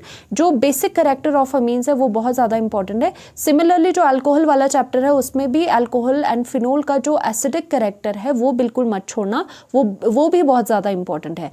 Basic character of amines में क्या होता है सबसे पहले समझ लो, और इसके क्वेश्चन भी हम करेंगे। Now amines are basic in nature, ये तो हमें पता है ये बेसिक इन नेचर होता है। देखो बेस क्या होता है, बेस वो होता है जो कि इलेक्ट्रॉन रिच हो, और एसिड क्या होता है जो इलेक्ट्रॉन डेफिशिएंट हो। और बेस ये हो जाएगा इलेक्ट्रॉन रिच है क्योंकि आपके पास यहाँ पे इलेक्ट्रॉन्स दिखाई दे रहे हैं। तो आपको पता है कि जो बेस होता है उसकी टेंडेंसी क्या होती है, H पॉजिटिव को एक्सेप्ट करना। जैसे कि एसिड क्या होता है जो H पॉजिटिव लूज करते हैं, उसी तरह से बेस क्या होता है जो H पॉजिटिव एक्सेप्ट करते हैं। तो उसी के रिगार्डिंग हमने एक रिएक्शन लिखी, जो हमने अमीन लिख लिया, जो कि हमें पता है बेस है। बेस क्यों है, क्योंकि ये H पॉजिटिव एक्सेप्ट करता है और इसमें लोन पेयर ऑफ इलेक्ट्रॉन भी है इसके पास। तो यहाँ पे क्या हो जाएगा कि यहाँ पे सपोज कोई एसिड के साथ हमने रिएक्शन करी, ये एज अ बेस अगर रिएक्ट कर रहा है तो ये इसका H पॉजिटिव अपनी तरफ ले लेगा। देखो इसके पास लोन पेयर है और ये डेफिशिएंट है, ये कहेगा तो हमारे ही साथ आ जा। अब जब नाइट्रोजन के साथ ये तीसरा हाइड्रोजन लग गया, आप ध्यान से देखो, नाइट्रोजन ओरिजिनली 3 बॉन्ड बनाता है, तब तक उस पर कोई चार्ज नहीं आता। अगर नाइट्रोजन 4 बॉन्ड बना रहा है जैसे कि यहाँ, फिर उसके बाद क्या हो जाएगा, इस पे पॉजिटिव चार्ज आ जाता है। जो X नेगेटिव हैलोजन है वो एज सच साइड में पड़ा होता है, तो इसी वजह से इसे कहते हैं अमोनियम सॉल्ट, क्योंकि नाइट्रोजन के ऊपर पॉजिटिव यानी कि एम लगेगा, अमोनियम सॉल्ट यानी कि पॉजिटिव नेगेटिव है। उसी तरह से एरोमेटिक वाला यानी कि एनिलीन भी हम देख ले, वो भी क्या है, वो भी बेस की तरह एक्ट करता है और बेस हमेशा H पॉजिटिव ले लेते हैं। तो यहाँ पर भी ये भी NH3 हाइड्रोजन यहाँ पे चले गए, NH3 पॉजिटिव हो गया, X नेगेटिव आ गया, इसका नाम क्या होता है, anilinium salt, anilinium halide salt इसे कहा जाता है। अब बच्चों क्या होता है, अगर हमें ये देखना है, अगर बेसिक स्ट्रेंथ देखनी है कि कौन ज़्यादा बेसिक कौन कम बेसिक होगा, तो हमेशा हम क्या देखते हैं, हम हमेशा जो कटायन बना होता है यानी कि H पॉजिटिव एक्सेप्ट करने के बाद फाइनली प्रोडक्ट में जो आपका कटायन पॉजिटिव वाला पार्ट बचा होता है, उसको हम देखते हैं कि कौन स्टेबल होगा। अगर दोनों में से जो स्टेबल होगा उसके कॉरेस्पॉन्डिंगली जो आपका मॉलिक्यूल है वो ज़्यादा बेसिक होगा। होगा, यानी कि किसी भी चीज़ को अगर बेसिक होना है तो उसका जो ये पॉजिटिव कैटायन है that should be more stable. तो उसी के बेसिस पे हम आगे रिजल्ट्स निकालेंगे। अब ये क्या है, जो आपका ये अमोनियम सॉल्ट है, यानी कि ये वाला, इसकी एक और बात है, जो ये अमोनियम सॉल्ट है अगर बेस के साथ रिएक्ट करवा दिया जाए तो आपको फ्री अमीन्स भी मिल जाता है। ये हमने अमोनोलिसिस में भी करा था, और वाटर एंड X नेगेटिव निकल जाएगा। Amine salt are soluble in water. जो आपके ये अमीन के सॉल्ट होते हैं वो सॉल्युबल रहते हैं वाटर में, बट ये इनसॉल्युबल होते हैं ऑर्गेनिक सॉल्वेंट में। सो सेपरेट करना ईजी रह जाता है। अब यहाँ पे क्या है, जो आपके अमीन्स है इनको because of the presence of unshared pair of electron on nitrogen atom it behave as a Lewis base. इन्हें बेस तो कहा जाता है बट लुईस बेस भी कहा जाता है, क्योंकि इलेक्ट्रॉन की फॉर्म में अगर हम चीज़ों को देखते हैं तो उसमें लुईस लगता है, इलेक्ट्रॉन उसमें ज़्यादा रहते हैं आपके अमीन्स में, तो यानी कि लुईस बेस हो गया, लुईस बेस इसे कहा जाता है। सो जो एनसीईआरटी में आपके पास ये डिटेल गिवन है, इससे घबराना नहीं है। एक्चुअल में ये क्या समझाने की बात कर रहे हैं कि जो आपका RNH2 है, यानी कि जो आपका अमीन है, अगर हम उससे वाटर के साथ रिएक्ट करेंगे एंड इक्विलिब्रियम एग्जिस्ट करेगा तो एक्चुअल में क्या होगा, आपको पता है ये बेस है हमेशा H पॉजिटिव लेके, तो H पॉजिटिव यहाँ से लेके तो इसका RNH3 पॉजिटिव आ गया, क्योंकि नाइट्रोजन 4 बॉन्ड्स बना रहा है इसलिए नाइट्रोजन पे पॉजिटिव आया, और यहाँ से वाटर का OH नेगेटिव निकल गया। अब हम क्या कर रहे हैं, बिकॉज ये इक्विलिब्रियम में है, इक्विलिब्रियम का आपको पता है इक्विलिब्रियम कांस्टेंट होता है K, तो यहाँ पे इक्विलिब्रियम जो कांस्टेंट K है वो कैसे लिखेंगे, इक्विलिब्रियम कांस्टेंट कैसे लिखते हो कि यहाँ पे प्रोडक्ट की जो कॉन्सेंट्रेशन होती है डिवाइडेड बाय रिएक्टेंट की कॉन्सेंट्रेशन, तो हमने इस तरह से यहाँ पर लिख ली। अब आपको पता होना चाहिए कि इक्विलिब्रियम में जो वाटर की कॉन्सेंट्रेशन है वो ऑलमोस्ट कॉन्स्टेंट रहती है, उसमें थोड़ा बहुत चेंज होता है, इसी वजह से हमें वो कॉन्स्टेंट की तरह दिखती है। तो अगर ये कॉन्स्टेंट है, ये भी एक कॉन्स्टेंट है, तो हमने इसको दूसरी तरफ लेके, यानी कि इस तरह से, तो ये कॉन्स्टेंट इनटू कांस्टेंट, एक नया कांस्टेंट हमने लिख लिया इसको, लेट इट बी KB। ये क्या है, dissociation constant of the base. Dissociation हो रही है ना बेस की, बेस डिसोसिएट कर रहा है, इसीलिए KB लिखा, डिसोसिएशन कांस्टेंट ऑफ बेस। तो यानी कि इसको उधर ले गए तो यानी कि ये इतना चीज बच गई, ठीक है, यानी कि KB की वैल्यू आपकी इतनी बच गई। तो आपका ये ज़्यादा काम करनी है, सिर्फ आपको यहाँ से ये बताने की कोशिश करी जा रही है जो KB है, डिसोसिएशन कांस्टेंट ऑफ जो बेस है, वो डायरेक्टली प्रोपोर्शनल है OH नेगेटिव से। यानी कि हमने क्या देखा, अगर कोई भी चीज़ ज़्यादा बेसिक होगी तो वो क्या होता है, उसमें OH नेगेटिव ज़्यादा होता है ना, कोई भी चीज़ ज़्यादा बेसिक होगी तो वो क्या होगा, उस केस में KB भी ज़्यादा होगा। यानी कि इसके थ्रू हमने क्या देखा, हमने यहाँ पे ये रिजल्ट देखा कि जो KB है वो डायरेक्टली प्रोपोर्शनल होता है बेसिक स्ट्रेंथ के, यानी कि किसी का KB की वैल्यू जितनी ज़्यादा होती है उतना ज़्यादा वो बेसिक होता है। ये आपको पता होना चाहिए, क्योंकि समटाइम्स आपको क्वेश्चन में KB का ऑर्डर पूछते हैं, समटाइम सीधे आपको बेसिक स्ट्रेंथ का ऑर्डर पूछते हैं। नाउ KB और PKB भी आपको पता होना चाहिए। P अगर KB के आगे लग गया, P का खाली मतलब बच्चों क्या होता है, माइनस ऑफ लॉग, ठीक है, P खुलता है माइनस लॉग की फॉर्म में, यानी कि माइनस है ना, तो चीज़ों को ये उल्टा कर देता है। तो बहुत ज़्यादा इंपॉर्टेंट रिलेशन आपको पता होना चाहिए। KB और PKB वैल्यूज जो होती है वो इनडायरेक्टली प्रोपोर्शनल होती है। जो इसका ऑर्डर होगा, KB का जो ऑर्डर होगा, PKB के लिए वो ऑर्डर बिल्कुल ही ऑपोजिट हो जाएगा। तो ये दोनों चीज़ें आपको लर्न करनी है।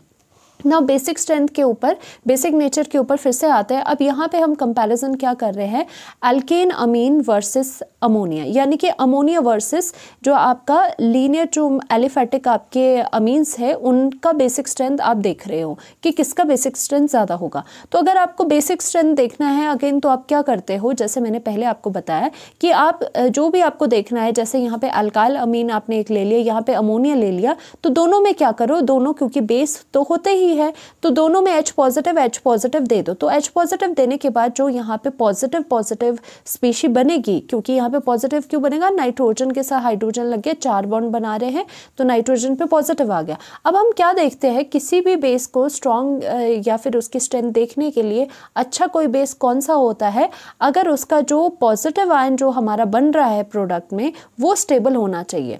तो अब मुझे बताओ, इसका जो पॉजिटिव आयन ये बना, इसका पॉजिटिव आयन ये बना, हम ये बोलते हैं जो अल्काइल अमीन से आपका जो आपका अल्काइल एलिफेटिक अमीन है RNH2 का जो पॉजिटिव कैटायन होता है वो आपका स्टेबल होता है ड्यू टू जो plus I effect of the alkyl group. आपको यहाँ से R दिखाई दे रहा होगा, R का जो नेचर होता है वो होता है इलेक्ट्रॉन देने का, यानी कि प्लस I इंडक्टिव इफेक्ट से plus I of the R group की वजह से ये क्या हो जाएगा, R ग्रुप क्या करता है, इलेक्ट्रॉन्स देता है।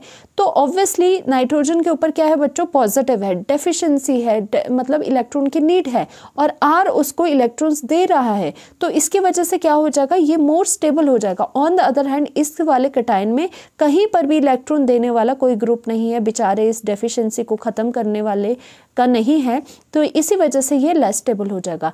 तो यानी कि अगर पेपर में, क्योंकि ये थ्योरेटिकल है, तो अगर आ जाए आपका इन दोनों का बताने का कि कौन ज़्यादा बेसिक होगा, तो आपको इस तरह से लिखना होगा, यानी कि इसके कटायन की स्टेबिलिटी आपको देखनी होती है। तो आप इस वजह से आपने लिखा कि जो अल्काइल अमीन्स होते हैं वो ज़्यादा बेसिक होते हैं देन द आपका अमोनिया। तो यहाँ पर भी वही लिखा है, आर ग्रुप का प्लस आई इंडक्टिव इफेक्ट जो रिलीजिंग इफेक्ट होता है, group will release electron and make substituted ammonia ion more stable, यानी कि ये स्टेबल बन गया।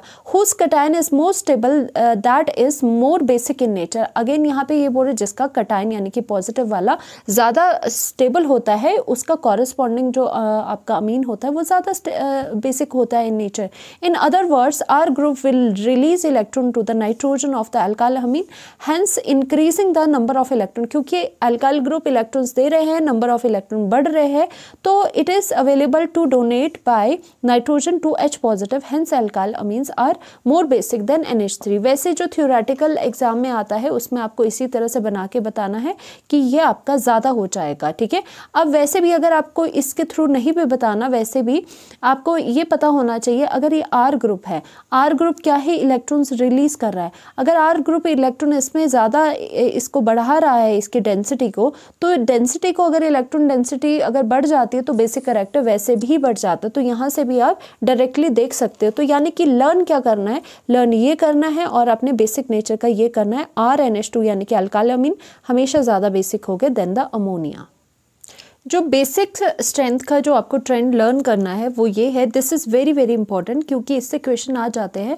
फॉर द गैसियस स्टेट आपको ये लर्न करना पड़ेगा, जो आपके एलिफेटिक अमीन्स में 3 डिग्री 2 डिग्री 1 डिग्री है, उसमें 3 डिग्री आपका ज़्यादा बेसिक होता है than the 2 than the 1 degree. But इसमें एक कंडीशन है कि आपका ओनली गैसियस स्टेट होनी चाहिए, तभी ये आपका ये ट्रू होगा। और इसके पीछे रीज़न क्यों है गैसियस स्टेट में, क्योंकि 3 डिग्री जो अमीन्स होते हैं, आपको पता है 3 डिग्री अमीन अगर मैं यहाँ पर बनाऊँ, 3 डिग्री अमीन एक्चुअल में क्या है, यहाँ पर नाइट्रोजन के साथ 3 अल्काइल ग्रुप्स आपके लगे हुए हैं। तो गैसियस स्टेट में पूरा का पूरा इंडक्टिव इफेक्ट की वजह से इफेक्ट को देखा जाता है, यानी कि इंडक्टिव इफेक्ट यानी कि आर ग्रुप का आपको पता है क्या होता है, रिलीजिंग नेचर होता है।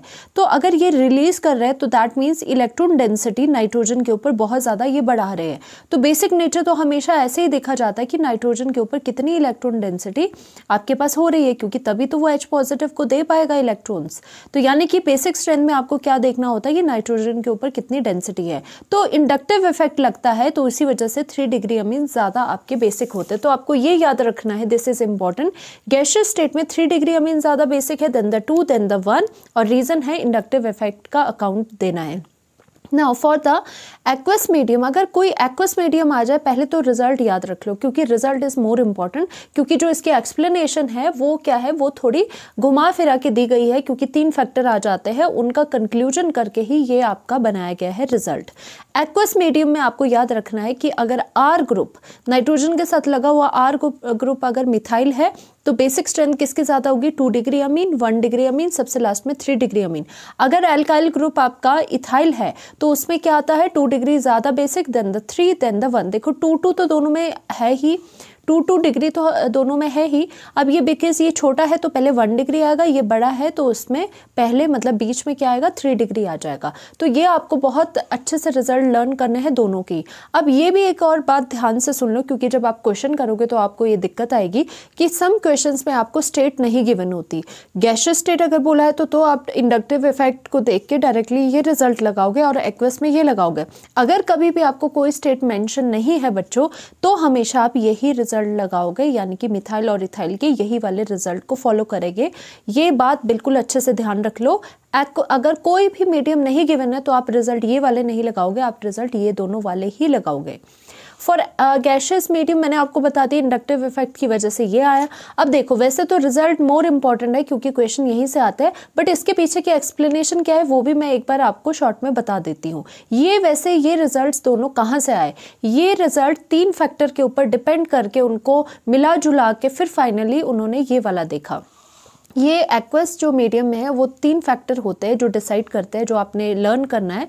ये एक बार देख लो, उतना ज़्यादा इंपॉर्टेंट नहीं है, क्योंकि इसमें क्या होता है, due to static hindrance, static hindrance की वजह से अलग आपका ये आ जाएगा, अलग ट्रेंड आता है। इंडक्टिव इफेक्ट देखोगे तो अलग आएगा, सॉल्वेशन देखोगे तो वो अपना ही ट्रेंड देता है। तो यानी कि अगर स्टैटिक हिंड्रेंस की अगर बात करें तो 1 डिग्री अमीन ज़्यादा बेसिक होना चाहिए। क्यों? अगर स्टैटिक और 3 डिग्री सबसे कम बेसिक होना चाहिए। ऐसे क्यों? क्योंकि स्टैटिक हिंड्रेंस पे क्या होगा कि आर ग्रुप जो ज़्यादा लगे हुए हैं इसके साथ, वो क्या करेंगे, वो क्राउडिंग कर लेंगे।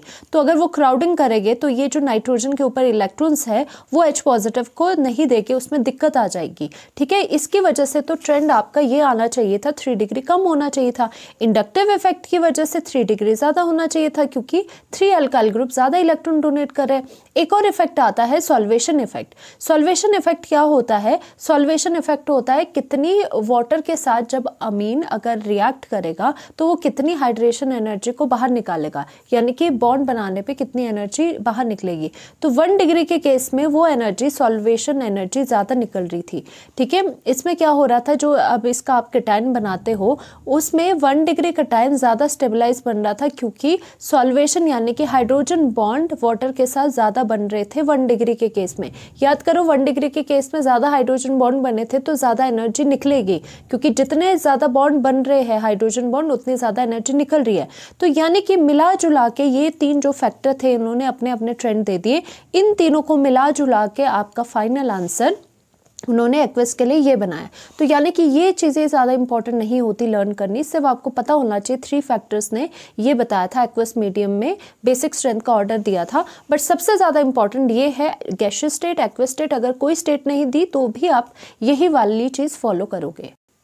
नेक्स्ट है आपका अमीन, अमोनिया या फिर आपका अराइल अमीन के साथ देखना कि बेसिक स्ट्रेंथ किसकी होती है। अभी तक हमने क्या पढ़ा कि जो आपकी एलिफेटिक अमीन्स है वो ज़्यादा बेसिक होती है अमोनिया, और उसका रीज़न भी कर दिया। अब यहाँ पे ये आता है जो एरोमेटिक बच्चों होता है, एरोमेटिक अमीन्स वो कम बेसिक होते हैं देन द अमोनिया, और इसका रीज़न क्यों है? Ammonia is more basic than the aromatic amines, जैसे कि एनिलीन हो गया उससे भी ज़्यादा बेसिक होता है। ऐसे क्यों है? Aromatic amine are less basic than the ammonia because unshared electron pair on the nitrogen atom goes in the resonance with the benzene ring, thus electrons are less available for protonation, hence aromatic amines are less basic. This is very very important। वैसे जो अभी तक हमने सीखा मैंने यहाँ पे लिख लिया कि जो आपके अल्काइल अमीन्स है जिसमें एलिफेटिक चेन लगी हुई है वो सबसे ज़्यादा बेसिक होगी, बीच में बेचारा अमोनिया आएगा और उससे भी कम एरोमेटिक वाले अमीन्स हो गए। अब इसका रीज़न अगर कोई भी पूछे है एरोमेटिक अमीन सबसे कम बेसिक क्यों होता है, उसका रीज़न है ड्यू टू द रेजोनेंस। अब आपको रेजोनेंस ऑफ एनिलीन आपको बनानी होगी। एक्चुअल में बच्चों क्या होता है कि जो बेसिक नेचर है वो आप देख पा रहे हो कि वो कैसे बढ़ रहा है, कि अगर जितना ज़्यादा नाइट्रोजन के ऊपर इलेक्ट्रॉन डेंसिटी रहेगी उतना ज़्यादा वो बेसिक नेचर का होता है। बट यहाँ पे एक्चुअल में क्या हो रहा है, जो एनिलीन है यानी कि एरोमेटिक अमीन्स है उसमें क्या होता है, जो नाइट्रोजन के ऊपर इलेक्ट्रॉन डेंसिटी होती है वो रेजोनेंस में चली जाती है, यानी कि वो रेजोनेंस में यूज हो जाती है। और जब आपको इसका रीज़न लिखना है तो आपको एरोमेटिक स्ट्रक्चर भी बनाना है, और वो कैसे बनाने हैं कि नाइट्रोजन के ऊपर इलेक्ट्रॉन से इलेक्ट्रॉन्स का बॉन्ड बना, आगे जो बॉन्ड था उसका यहाँ पे टिप पे इलेक्ट्रॉन्स चले गए। तो देखो टिप पे इलेक्ट्रॉन चले गए, यहाँ से क्या हुआ, यहाँ पे डबल बॉन्ड आ गया, क्योंकि इलेक्ट्रॉन नाइट्रोजन ने आगे दी है तो इस पे यहाँ पर पॉजिटिव आ गया। ओके, जहाँ पर आपने छोड़ा है वहीं से फिर स्टार्ट करो। जो इलेक्ट्रॉन्स है वो बॉन्ड में चले जाएंगे, जो बॉन्ड है इलेक्ट्रॉन में चला जाएगा। तो यहाँ बॉन्ड बना, यहाँ इलेक्ट्रॉन बॉन्ड में गए, आगे वाला बॉन्ड जो है वो इलेक्ट्रॉन में चला गया। ठीक है, फिर यहाँ पे इलेक्ट्रॉन बॉन्ड में कन्वर्ट हो गए, बॉन्ड फिर आगे इलेक्ट्रॉन्स पे चला गया।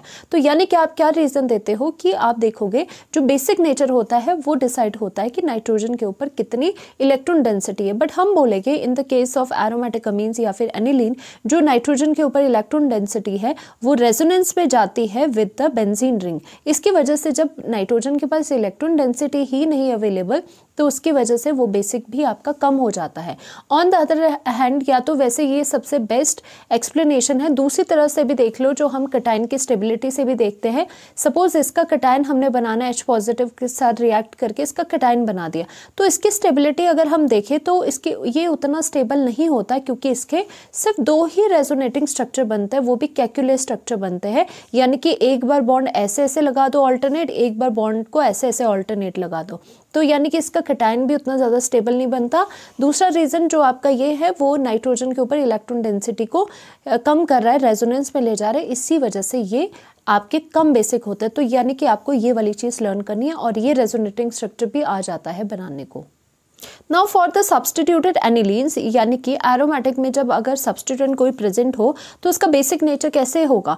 अगर सपोज बेंजीन रिंग में कोई इलेक्ट्रॉन रिलीजिंग ग्रुप लगे, यानी कि जो कोई ग्रुप ऐसे लगे जो इलेक्ट्रॉन रिलीज करते हैं, तो उसकी वजह से हमेशा बेसिक नेचर एरोमेटिक अमीन का बढ़ता है और इनडायरेक्टली प्रोपोर्शनल होता है इलेक्ट्रॉन विड्रॉइंग ग्रुप। ये याद कर लो, जो फिनोल हमने किया था उसमें उल्टा होता था। यहाँ पे एक्चुअल में क्या है, हमें इलेक्ट्रॉन डेंसिटी देखनी है नाइट्रोजन पे। जो ग्रुप्स इलेक्ट्रॉन को भर भर के देंगे नाइट्रोजन के ऊपर, उसकी वजह से बेसिक स्ट्रेंथ बढ़ जाती है। तो ये आपको रिलेशन लर्न करना है। तो एक्चुअल में यहाँ पे क्या होता है, इलेक्ट्रॉन रिलीजिंग ग्रुप यानी कि इलेक्ट्रॉन देने वाले क्या कर रहे हैं एक्चुअल में, सपोज यहाँ पर इस तरह से आपको ज्यादा क्लियर होगा, OCH3 है, ये क्या होता है, इलेक्ट्रॉन रिलीजिंग वाले होते हैं। नाइट्रोसाइनाइड वगैरह इलेक्ट्रॉन खींचने वाले होते हैं, विड्रॉइंग होते हैं। तो हमने क्या किया, इसका रीजन क्या है, क्योंकि ये जो इलेक्ट्रॉन रिलीजिंग ग्रुप है ये इलेक्ट्रॉन्स को रिलीज कर रहे हैं नाइट्रोजन पे। क्या कर रहा है एक्चुअल में, नाइट्रोजन में इलेक्ट्रॉन डेंसिटी को बढ़ा रहे हैं।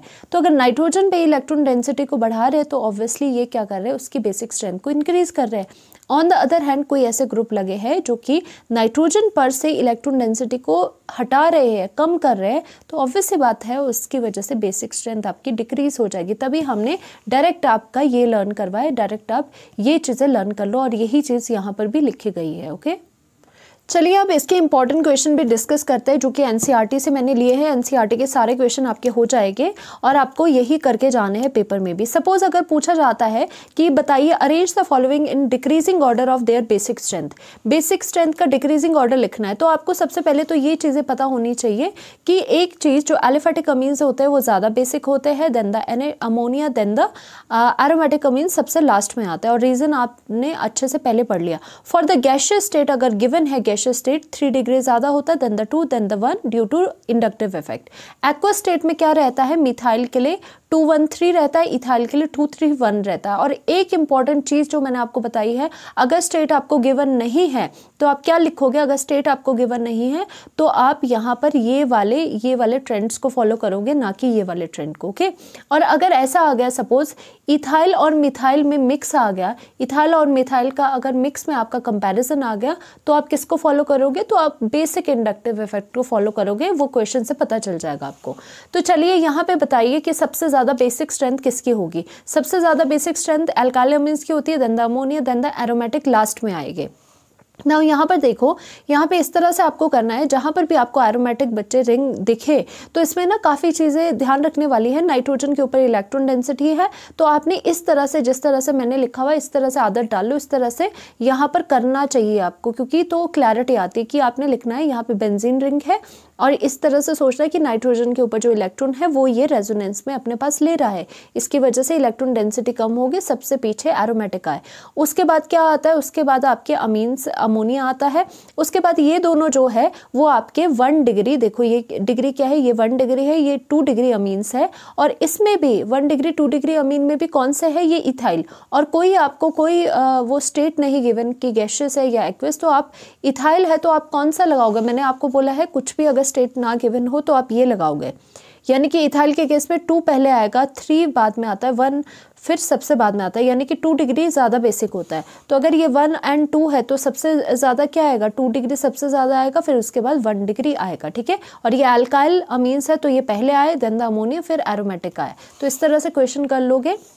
नाउ सपोज इस तरह से आपको बेसिक स्ट्रेंथ पूछी गई है। अब ध्यान से देखो, ये अमोनिया है, ये आपका पहले यहाँ पे देख लो C6H5 है, यहाँ पर भी C6H5 है। This is very important. अब ध्यान से देखना, तभी मैं आपको कहती हूँ कि इस तरह से करा करो। यहाँ पर नाइट्रोजन के साथ डायरेक्टली अटैच आपकी बेंजीन रिंग है, तो ये क्या करेगी, डायरेक्टली इसके रेजोनेंस से इलेक्ट्रॉन्स को ले लेंगे, यानी कि इसको कम बनाएंगे। अब यहाँ पे क्या हो रहा है, अगर आप ऐसा ना करो तो आप डायरेक्टली क्या देखोगे, यहाँ पे बेंजीन देखोगे, यहाँ पे भी बेंजीन, इनको कम कर लोगे। बट यहाँ पे एक्चुअल में क्या देखना है कि जो नाइट्रोजन के ऊपर इलेक्ट्रॉन्स है वो डायरेक्टली बेंजीन रिंग के साथ अटैच नहीं है। दिस इज़ वेरी इंपॉर्टेंट, क्योंकि डायरेक्टली अगर नाइट्रोजन बेंजीन रिंग के साथ अटैच नहीं है तो वो रेजोनेंस में नहीं जाती, उसके इलेक्ट्रॉन रेजोनेंस में नहीं जाते। इनफैक्ट क्या होता है, बीच में यहाँ पे CH2 जो कि अल्काइल ग्रुप लगा है, अल्काइल ग्रुप का काम चाहे वो CH2 है चाहे वो CH3 है, उसका काम क्या है, इलेक्ट्रॉन को देना। तो इनफैक्ट इससे इलेक्ट्रॉन डेंसिटी ये नहीं ले जाते क्योंकि बीच में गैप आ गया, CH2 आ गए, यानी कि इनफैक्ट ये इलेक्ट्रॉन डेंसिटी इस पर और ज़्यादा बढ़ा रहे हैं। तो यानी कि क्या हो जाएगा कि आपका सबसे कम तो आएगा ये वाला, क्योंकि इसमें डायरेक्टली नाइट्रोजन की इलेक्ट्रॉन डेंसिटी ये ले रहे हैं। उसके बाद आपका क्या आ जाएगा, इन दोनों में से अब कन्फ्यूजन होती है। ऐसा मत देखना कि यहाँ पे बेंजीन है तो इसकी वजह से ये अमोनिया से भी आप कम कर दोगे, तभी ये इंपॉर्टेंट है। देखो यहाँ पे एक्चुअल में क्या हो रहा है, नाइट्रोजन के ऊपर इलेक्ट्रॉन डेंसिटी है, नाइट्रोजन के ऊपर सेम इलेक्ट्रॉन डेंसिटी है, यहाँ पे इतनी ही रही, यहाँ पे CH2 जो था उसने इलेक्ट्रॉन डेंसिटी यहाँ दे दी। तो देखा जाए तो ये पूरा जो है वो एरोमेटिक सा नहीं है, इनफैक्ट बीच में आपका क्या आ चुका है, अल्काइल चेन आ चुकी है, इसीलिए NH2 पीछे रहेगा और ये वाला आगे रहेगा क्योंकि CH2 ने इलेक्ट्रॉन डेंसिटी इसको दी है। उसके बाद आते हैं 1 डिग्री एंड 2 डिग्री। तो आपको पता है कुछ अगर नहीं गिवन है आपकी स्टेट तो आपका 2 डिग्री ज़्यादा आ जाएगा देन द 1 डिग्री। इस तरह से आप क्वेश्चन को कर सकते हो। इसमें बेसिक स्ट्रेंथ कैसे देखोगे, ये है 1 डिग्री, 2 डिग्री, 3 डिग्री। तो अगेन क्या रहता है इसमें, 2 3 1 रहता है, वही इथाइल वाला लगा दोगे फॉर्मूला। जब स्टेट गिवन नहीं है तो एक्वस वाले इथाइल के लिए क्या होता था, 2 3 1 होता था, तो हमने वही लगाया और बाकी ये बच गया। और देखो नाइट्रोजन के जो डायरेक्टली इलेक्ट्रॉन है रेजोनेंस में जा रहे हैं तो सबसे कम इसको देंगे। अब यहाँ पे देखो इस तरह से, तो पहले C6H5 देखो, यहाँ पे डायरेक्टली इलेक्ट्रॉन ये लेके जा रहा है तो ये सबसे लास्ट में आएगा, देखो आया ना सबसे लास्ट में। अब यहाँ पे क्या हो रहा है, जो नाइट्रोजन के इलेक्ट्रॉन कोई नहीं लेके जा रहा है, इनफैक्ट एक्स्ट्रा इलेक्ट्रॉन CH2 इससे दे रहे हैं, तो यानी कि इसका थोड़ा ज़्यादा हो गया। उसके बाद तो आपको यही इसी तरह से चीज़ें लगानी है। यहाँ पे क्या है, मिथाइल के 1 डिग्री, 2 डिग्री, 3 डिग्री है, ये 1 डिग्री है, ये 2 डिग्री है, ये 3 डिग्री है। तो अगर कुछ भी स्टेट नहीं गिवन है तो कैसे लगाओगे, जो मैंने बताया है एक्वस वाला ही लगता है। अगर कोई स्टेट गिवन नहीं है, जब तक गैसेस नहीं गिवन है तब तक वही लगाओगे। 2 1 3 रहता है तो पैटर्न 2 1 3 रहा। Now this is very important. अब देखो यहाँ पे डिक्रीजिंग ऑर्डर ऑफ PKB आपको पूछा गया है, तो कभी भी PKB पूछा गया तो दैट मीन्स आप KB का ऑर्डर लिख लो, बस उसका रिवर्स कर लो क्योंकि दोनों इनवर्सली प्रोपोर्शनल है। और आपको पता है KB का ऑर्डर कैसा होता है, directly proportional to the basic nature होता है, यानी कि बेसिक नेचर जिसका ज़्यादा होता है उसकी KB की वैल्यू भी ज़्यादा होती है। तो पहले तो आप KB की वैल्यू लिख लो। तो सबसे कम कौन सा रहेगा, देखो नाइट्रोजन यहाँ पे डायरेक्टली इलेक्ट्रॉन्स इसमें जा रहे हैं तो सबसे कम तो बेसिक स्ट्रेंथ इसकी है। अब इनमें क्या हो रहा है, देखो यहाँ पे C6H5 में ये क्या हो रहा है, यहाँ पर भी नाइट्रोजन इलेक्ट्रॉन, देखो दिस इज वेरी इंपॉर्टेंट, ये इसमें और इसमें ध्यान से देखो। नाइट्रोजन के ऊपर इलेक्ट्रॉन थे, बेंजीन रिंग ले गया, नाइट्रोजन के ऊपर इलेक्ट्रॉन थे, डायरेक्टली अटैच बेंजीन रिंग ले गया, बट साथ ही साथ जो मिथाइल ग्रुप है उसने भी इलेक्ट्रॉन्स डोनेट कर दिए। तो यानी कि ये वाला थोड़ा इससे ज़्यादा हो गया, तभी हमने इसको सबसे कम दिया और इसको थोड़ा ज़्यादा दिया, ठीक है। और उसके बाद क्या है आपके पास, उसके बाद एल्काइल है, एल्काइल तो रहते ही आगे। और ये C2H5 में 2 डिग्री पहले रहता है तो 2 डिग्री पहले लगा दिया। अब ये KB का ऑर्डर था, PKB का ऑर्डर करना तो बिल्कुल इसका उल्टा कर दो, जो सबसे कम था वो अब यहाँ पे सबसे ज़्यादा आ गया, तो ये उल्टा इस तरह से कर सकते हैं। Now arrange these in the increasing order of basic strength आपको लिखना है। जो सबसे पहले C6H5 वाला देखा करो, यहाँ पे जो नाइट्रोजन के इलेक्ट्रॉन्स है वो डायरेक्टली बेंजीन रिंग ले जा रहा है, कम कर रहा है, यहाँ से भी इलेक्ट्रॉन्स को कम कर रहा है, बट साथ ही साथ जो 2 CH3 ग्रुप है वो इलेक्ट्रॉन डेंसिटी को बढ़ा रहे हैं। तो यानी कि सबसे लास्ट में ये है, उससे ज़्यादा ये है। इसके अलावा देखो दिस इज़ वेरी इंपॉर्टेंट, इसीलिए इंपॉर्टेंट है क्योंकि यहाँ पे इथाइल और मिथाइल के दोनों आपके पूछे गए। अब हमने मिक्स वालों में तो इथाइल मिथाइल के कोई आपको लर्न नहीं करवाया, तो मैंने ये कहा था जब भी आपके मिक्स वाले बेसिक स्ट्रेंथ में पूछा जाए तो इंडक्टिव इफेक्ट देखना होता है, यानी कि इथाइल ग्रुप बड़ा ग्रुप है तो ये इंडक्टिव इफेक्ट ज़्यादा दे रहा है, ज़्यादा डोनेशन करवाएगा इलेक्ट्रॉन्स की, इसीलिए ये इथाइल ज़्यादा आ गया, इलेक्ट्रॉन ज़्यादा प्रोवाइड करा, मिथाइल इससे थोड़ा कम आ जाएगा। ना increasing order of basic strength लिखना है अगर इसका, तो हमने एरोमेटिक के केस में करा था, इलेक्ट्रॉन रिलीजिंग ग्रुप ज़्यादा करवाते हैं बेसिक स्ट्रेंथ को, इलेक्ट्रॉन विड्रॉइंग ग्रुप कम करवाते हैं। तो जो नाइट्रो ग्रुप है वो इलेक्ट्रॉन विड्रॉइंग ग्रुप है, इसकी वजह से ये इलेक्ट्रॉन डेंसिटी की सबसे कम हो जाएगी, इनफैक्ट एनिलीन से भी कम हो जाएगी। तो सबसे कम electron density para nitro aniline की हो गई। उसके बाद ये एनिलीन आया कि इसके पास इलेक्ट्रॉन थे, और CH3 क्या है, रिलीजिंग ग्रुप है, तो ये इलेक्ट्रॉन डेंसिटी ज़्यादा करवाएगी, सबसे ज़्यादा पैरा टॉलुइड D नाप का आएगा। Again this is also very important. अब यहाँ पे देखो इंटरेस्टिंग चीज़ है, अब यहाँ पर नाइट्रोजन के जो इलेक्ट्रॉन्स है वो ये लेके जा रहा है, यहाँ पर भी इलेक्ट्रॉन्स है जो वो एरोमेटिक रिंग है वो ये लेके जा रहा है, बट साथ में CH3 इलेक्ट्रॉन डोनेट भी कर रहा है। तो सबसे कम तो ये अंडरस्टूड हो गया, सबसे कम तो ये होना है, बट इस और इसमें से कौन पहले आएगा? तो यहाँ पर देखो नाइट्रोजन के पास पहले से इलेक्ट्रॉन्स थे, CH2 उसको एक्स्ट्रा इलेक्ट्रॉन दे रहे हैं। अब देखो इसमें जो इलेक्ट्रॉन्स पहले से थे पहले वो गए, फिर जाके थोड़ा CH3 ने थोड़ा कंपनसेट कर दिया। यहाँ पे तो जो इलेक्ट्रॉन थे वो पहले कहीं गए ही नहीं, इनफैक्ट इसको एक्स्ट्रा ही इलेक्ट्रॉन्स मिल रहे, इसी वजह से यहाँ पर क्या होगा, ये वाला सबसे ज़्यादा होगा, देन आपका CH3 कम होगा। बच्चे क्या करते हैं, CH3 देखते हैं तो सोचते हैं ये सबसे ज़्यादा होगा, नहीं आपका ये वाला ज़्यादा होगा। अब देखिए ऐसे क्वेश्चन आ सकते हैं कि गैस फेस आपको गिवन है, तो आपको ये चीज़ें गिवन है, तो आपको पता है अमोनिया का सबसे कम होता है। अब गैस फेस में कौन सा होता था, 3 डिग्री, 2 डिग्री, 1 डिग्री, तो हमने इस तरह से लगा दिया। होपफुली आपको ये क्वेश्चन सॉल्व हो गए होंगे। इतने क्वेश्चन कर लो, कोई भी बेसिक स्ट्रेंथ का क्वेश्चन आपसे निकल जाएगा। जो इसके रिएक्शंस है अमीन्स की, उसमें आती है सेकंड रिएक्शन अल्काइलेशन। अल्काइलेशन यानी कि अल्काइल ग्रुप का लगना। वो कैसे आता है कि अल्काइल हैलाइड के साथ आप 1 डिग्री अमीन की रिएक्शन जब करने लगोगे तो डायरेक्टली क्या हो जाएगा, जो ये R ग्रुप है हाइड्रोजन को रिप्लेस करके वो लग जाएगा। देखो 1 डिग्री अमीन में ये अल्काइल हैलाइड डाला तो 2 डिग्री अमीन बना HX, और ये 2 डिग्री को फिर से लोगे, फिर से RX के साथ लगाओगे, फिर से हाइड्रोजन रिप्लेस करो, 3 डिग्री बनेगा। 3 डिग्री में फिर से करोगे तो क्वाटनरी अमोनियम सॉल्ट इस तरह से देखने को मिलता है। Now this is important. Acylation क्या होती है बच्चों, असाइलेशन होती है RC डबल बॉन्ड O का ग्रुप का लगना। तो एलिफेटिक एरोमेटिक जो प्राइमरी एंड सेकेंडरी अमीन है वो सबसे पहले रिएक्ट करवाएंगे आप एसिड क्लोराइड के साथ या फिर एनहाइड्रेट के साथ एंड एस्टर के साथ बाय न्यूक्लियोफिलिक सब्स्टिट्यूशन रिएक्शन। यानी कि हम क्या चाह रहे हैं, जैसे कि हमने यहाँ पे 1 डिग्री अमीन लिया, हम चाह रहे हैं कि इस 1 डिग्री अमीन में असाइलेशन करवाई जाए, यानी कि एक हाइड्रोजन हटा के, देखो एक हाइड्रोजन हटा के पूरा का पूरा COCH3 ग्रुप यानी कि असाइल ग्रुप लगाया जाए। तो ऐसा करने के लिए क्या कहा जाता है कि 1 डिग्री अमीन को एसिड क्लोराइड के साथ रिएक्ट करवाओ, CH3COCl के साथ रिएक्ट करवाओ। तो इसमें क्या हो जाता है, वैसे डायरेक्टली आप बना भी सकते थे, H की जगह CH3CO लगा सकते थे, बट इसमें NCERT में ये गिवन है कि बना कैसे। तो एक्चुअल में क्या हुआ, जो यहाँ पे इलेक्ट्रॉन्स थे वो ऑक्सीजन ने ले गए, तो यहाँ पे नाइट्रोजन ने क्या किया, ये डेफिशिएंट कार्बन पे यहाँ पे बॉन्ड बना दिया। तो एक्चुअल में क्या हुआ, इस तरह से बॉन्ड बन गया। नाइट्रोजन क्योंकि अब 4 बॉन्ड बना रहा है तो इस पे पॉजिटिव आएगा। तो अब क्या हो जाता है, ये इलेक्ट्रॉन्स ध्यान से देखना, एक ही उसमें 3 यहाँ पे बॉन्ड्स बनते हैं, 3 बार एरोस घूमते हैं। यहाँ पर ऑक्सीजन के पास जो नेगेटिव चार्ज है वो आगे को चला जाएगा और जो क्लोरीन है वो लीविंग ग्रुप है वो निकल जाएगा, और साथ ही साथ नाइट्रोजन पे पॉजिटिव है तो हाइड्रोजन अपने इलेक्ट्रॉन इसको दे देगा। यानी कि फुल प्रूफ आपका ये आपका इथेनामाइड यानी कि अमाइड फॉर्मेशन आपकी हो जाती है। तो अगर देखा जाए डायरेक्टली अगर आपको करना है, ये भी नहीं बनाना, तो एक्चुअल में क्या होता है, एसिटाइलेशन करवानी है तो हाइड्रोजन हटा के CH3CO ग्रुप यहाँ पर लगाया जा सकते हैं, इसे कहते हैं एसिटाइलेशन। तो जो ये असाइल ग्रुप का लगना है ये आप एरोमेटिक में भी लगा सकते हो। क्या करो, एसिड क्लोराइड ले सकते हो या फिर एसिड एनहाइड्राइड ले सकते हो। हाइड्रोजन इसमें हटके क्या हो जाएगा, हाइड्रोजन की जगह आपका असाइल ग्रुप यानी कि ये लग जाएगा और ये बाकी बचा हुआ एसिटिक एसिड निकल जाएगा। वैसे ही असाइलेशन यानी कि असाइल ग्रुप का लगना, वैसे ही अमीन्स पे बेंजोइलेशन भी हो सकती है। बेंजोइलेशन का मतलब बेंजोइल ग्रुप का लगना। बेंजोइल ग्रुप क्या होता है, बेंजीन यानी कि C6H5 है और उसके साथ CO का लगना। तो ये कैसे लग जाता है, आपको सबसे पहले बेंजोइल ग्रुप लगाना है ना, जो ग्रुप लगाना है उसके साथ क्लोरीन लगा दो, उसकी हेल्प से आप लगा सकते हो। बेंजोइल क्लोराइड ले लो और अमीन ले लो, एक्चुअल में क्या होगा, एक हाइड्रोजन और क्लोरीन HCl बना देंगे और ये जो बेंजोइल ग्रुप है वो आपको यहाँ पे देखने को मिलेगा और आपको अमाइड मिल जाएगा। और एक और चीज़ आपको पता होनी चाहिए कि जो अमीन्स होते हैं कार्बोक्सिलिक एसिड के साथ अगर रिएक्शन हो तो वो अमाइड बनाते हैं। ऐसा क्यों, यहाँ से OH निकला, यहाँ से हाइड्रोजन निकला और यहाँ पे R-CONH और R यानी कि जो यहाँ से हाइड्रोजन निकालो OH निकालो और यहाँ पे दोनों चीज़ें जुड़ जाएगी और आपको अमाइड देखने को मिलेगा।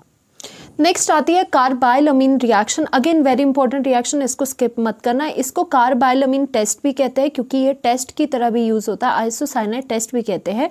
This reaction is also used as a test for detection of 1 degree primary amine की ये डिटेक्शन करता है। ओनली ये 2 डिग्री एंड 3 डिग्री ये वाला टेस्ट नहीं देते। ओनली कौन कौन ये कार्बाइलअमीन टेस्ट देते हैं, aliphatic aromatic 1 degree amines. 1 degree के चाहे एलिफेटिक हो एरोमेटिक हो दोनों ये रिएक्शन देते हैं, इसीलिए टेस्ट टू डिस्टिंग्विश 1 डिग्री या फिर 2 डिग्री 3 डिग्री अमीन्स इससे डिस्टिंग्विश हो जाते हैं। In this reaction aliphatic aromatic primary amine on heating with the chloroform and the ethanolic potassium hydroxide form isocyanide या फिर कार्बाइल अमीन। ये आइसोसाइनाइड टेस्ट क्यों बोल रहे हैं, क्योंकि आइसोसाइनाइड आपको देखने को मिलेगा। अब देखो कार्बाइल अमीन टेस्ट है, ये कार्बाइल अमीन टेस्ट है, यानी कि रिएक्टिंग स्पीशी अमीन होगी और सी से आप याद रखो, सी फॉर क्लोरोफॉर्म इसमें यूज होगा। तो यहाँ पर क्या हुआ, ओनली 1 डिग्री अमीन्स हमने बोला है, एरोमेटिक भी हो सकता है, देखो एलिफेटिक भी हो सकता है, एरोमेटिक भी हो सकता है। एक्चुअल में क्या होता है, क्लोरोफॉर्म, देखो नाम में क्लोरोफॉर्म के आ रहा है, तो यानी कि क्लोरोफॉर्म के इसी वजह से के भी लग गया, KOH भी लग गया, नाम में आ रहा है, इसीलिए याद करने का तरीका। तो इसकी हीटिंग करोगे तो एक्चुअल में क्या होगा कि यहाँ पर आपको पता है आइसोसाइनाइड बनना है। आइसोसाइनाइड होता है NC जब लगता है, नाइट्रोजन से लिंकेज होती है, आइसोसाइनाइड बनता है और साथ में K और Cl निकल जाता है और वाटर निकल जाता है। अब ये टेस्ट क्यों है, क्योंकि इसमें जब आपकी रिएक्शन होगी, अगर आपके पास बहुत ही फाउल स्मेल, बहुत ही गंदी स्मेल आ रही है, तो दैट मीन्स वो कन्फर्म हो जाता है कि आइसोसाइनाइड बना होगा और ये कन्फर्म हो जाता है कि जो आपकी अमीन है वो 1 डिग्री अमीन है। तो यानी कि दोनों ही ये रिएक्शन देते हैं, एलिफेटिक एंड एरोमेटिक दोनों ही अमीन्स ये रिएक्शन देखते हैं, carbyl amine reaction. Next is reaction with nitrous acid जो कि HNO2 है। This reaction are also use to detect 1 degree aliphatic versus 1 degree aromatic amine. तो ये एज अ टेस्ट भी आपका यूज हो सकता है, किसको डिटेक्ट करना, 1 डिग्री एलिफेटिक अमीन या फिर 1 डिग्री एरोमेटिक अमीन, क्योंकि पीछे जो कार्बाइल अमीन टेस्ट था वो 1 डिग्री दोनों ही अमीन देते थे, एलिफेटिक भी एरोमेटिक भी। अगर एलिफेटिक को एरोमेटिक से डिस्टिंग्विश करना है, वो भी 1 डिग्री ओनली, तो आप ये वाला टेस्ट दे सकते हो। अब देखो इसमें एक्चुअल में क्या होता है, जो 1 डिग्री एलिफेटिक अमीन्स के साथ टेस्ट ये कैसे देता है। सबसे पहले 1 डिग्री एलिफेटिक अमीन आपने ले लिया, HNO2 आप ले लो, देखो या तो HNO2 लिखो या फिर NaNO2 प्लस HCl लिखो, क्योंकि ये आपको यही अल्टीमेटली देगा, या तो ये लिखो या फिर ये लिखो। फिर एक्चुअल में क्या हो जाता है कि 2 नाइट्रोजन आपको यहाँ दिख रहे हैं, यहाँ आपका N2 positive and Cl negative यानी कि डाइएजोनियम सॉल्ट यहाँ पर बन जाता है। डाइएजोनियम सॉल्ट क्या होता है, एजो का मतलब हमेशा केमिस्ट्री में नाइट्रोजन होता है, यानी कि डाइएजो यानी कि 2 नाइट्रोजन वाला सॉल्ट आपके पास बन गया। आपको अब हमेशा एक चीज लर्न करनी है, जो एलिफेटिक वाला ये डाइएजो 2 नाइट्रोजन वाला ये सॉल्ट अगर एलिफेटिक वाला आप बना रहे हो तो वो अनस्टेबल होता है, वाटर के साथ वाटर के कांटेक्ट में जाके ये डायरेक्टली रिएक्ट कर जाता है, अल्कोहल बनाता है और नाइट्रोजन गैस आपको यहाँ पे निकलती हुई दिखाई देगी। तो ये अगर नाइट्रोजन गैस दिख रही है तो ये कंफर्म करता है कि आपका जो है वो एलिफेटिक 1 डिग्री अमीन है। On the other hand aromatic के साथ ये रिएक्शन कैसे देता है, एनिलीन के साथ NaNO2 के साथ रिएक्शन प्लस HCl या फिर HNO2 भी आप लिख सकते हो। अब यहाँ पे कोल्ड टेम्परेचर होता है, इनफैक्ट 0 से 5 डिग्री सेल्सियस ये लिखना इंपॉर्टेंट रहता है। अब ये क्या करेगा, डायजोटाइजेशन वाली रिएक्शन भी है, ये डाइजोनियम सॉल्ट एरोमेटिक वाला बनाएगा आपका। और ये इंटरेस्टिंग बात यह है, ये स्टेबल रहते हैं कोल्ड टेम्परेचर में, ये इसकी तरह डिग्रेड नहीं होते। इसका मतलब अगर आपको कोई गैस नहीं दिख रही है तो वो कंफर्म होता है कि वो एरोमेटिक अमीन है। बाकी 2 डिग्री 3 डिग्री अमीन्स अलग तरह से रिएक्ट करते हैं नाइट्रस एसिड के साथ, जो कि हमें नहीं पढ़ने हैं। नेक्स्ट रिएक्शन जो कि एक टेस्ट भी है, देखो अब ये सारे टेस्ट है, ये है हिंसबर्ग रिएजेंट या फिर हिंसबर्ग टेस्ट भी होता है। अब ये हिंसबर्ग रिएजेंट जो होता है उसका अदर नेम क्या होता है, बेंजीन सल्फोनाइल क्लोराइड, यानी कि बेंजीन लगा है, इससे सल्फोनाइल SO2 हो जाएगा, सल्फोनाइल एंड क्लोराइड। तो 1 मार्कर में ये भी आ सकता है, what is the Hinsberg reagent. अब Hinsberg reagent reacts with 1 degree 2 degree amine to form sulphonamide. अब इसकी खास बात ये है, ये 1 डिग्री एंड 2 डिग्री अमीन्स के साथ रिएक्ट करता है और सल्फोनामाइड्स बनाते हैं। तो चलिए 1 डिग्री अमीन के साथ हिंसबर्ग रिएजेंट यानी कि ये रिएजेंट है 1 डिग्री अमीन के साथ कैसे रिएक्ट करेगा। एक्चुअल में ये जो क्लोरीन एंड हाइड्रोजन है इनका लॉस हो जाता है, HCl बना देता है और बस आप ये ज्वाइन करोगे और ये जो कंपाउंड बना है इसे कहते हैं सल्फोनामाइड्स। ठीक है, अमाइड की फॉर्म में है पर सल्फर लगा है, सल्फोनामाइड। अब इंटरेस्टिंग बात क्या है, क्यों ये एज अ टेस्ट यूज करते हैं, क्योंकि ये जो सल्फोनामाइड बना होता है 1 डिग्री से, तो ये क्या होता है, ये सॉल्युबल होता है इन एल्कली, यानी कि बेस में ये सॉल्युबल होता है। अब ये सॉल्युबल होने का रीजन क्या है मैं आपको ये बताती हूँ। ध्यान से देखो, आपको नाइट्रोजन के साथ एक हाइड्रोजन दिख रहा होगा, क्योंकि यहाँ पे ये हाइड्रोजन की प्रेजेंस है, इसी वजह से ये सॉल्युबल होता है। ये ऐसा क्यों होता है कि यहाँ पे नाइट्रोजन के साथ हाइड्रोजन है ना बच्चों। अब ये जो हाइड्रोजन होता है, this is very important, theory ये इंपॉर्टेंट है, this is strongly acidic in nature. ये वाला जो हाइड्रोजन है ये एसिडिक हाइड्रोजन है और ये एसिडिक होता है नेचर में due to the presence of strong electron withdrawing sulphonyl group. देखो इसके जो साथ में लगा है, हमने ये सल्फोनामाइड ही लिखा है, इसके साथ में ये जो आपका SO सल्फोनाइल ग्रुप है, ये क्या होता है, इलेक्ट्रॉन विड्रॉइंग ग्रुप होता है, यानी कि ये इलेक्ट्रॉन को खींचने वाला ग्रुप होता है। तो साथ में लगे हुए हाइड्रोजन से भी ये इलेक्ट्रॉन डेंसिटी को छीन लेता है और ये इजीली H पॉजिटिव की तरह बाहर निकल सकता है। तो यानी कि ये हाइड्रोजन एसिडिक है। एसिडिक कौन हाइड्रोजन होता है, जो इजीली H पॉजिटिव के फॉर्म में निकल जाए। तो हम बोलते हैं कि 1 डिग्री के साथ रिएक्ट करके हिंसबर्ग जो आपका सल्फोनामाइड बनाएगा, उसमें जो ये हाइड्रोजन होता है, this hydrogen is very acidic. और वो क्यों होता है, क्योंकि sulfonyl is a very good electron withdrawing group और वो उसको क्या बनाएंगे, एसिडिक बनाते हैं। तो अगर ये एसिडिक है तो ये easily, that is why it is soluble in alkali. तो अगर ये एसिडिटी शो कर रहा है तो एल्कली के साथ डायरेक्टली इजीली वो सॉल्युबल हो जाएगा। तो यहाँ से इंडिकेशन मिलती है अगर वो सॉल्युबल हुआ तो इसका मतलब आपने 1 डिग्री अमीन हिंसबर्ग के साथ लिया है। ऑन द अदर हैंड अगर आपने यहाँ 2 डिग्री लिया, H और Cl को हटा दो और यहाँ पे सल्फोनामाइड बनाओ।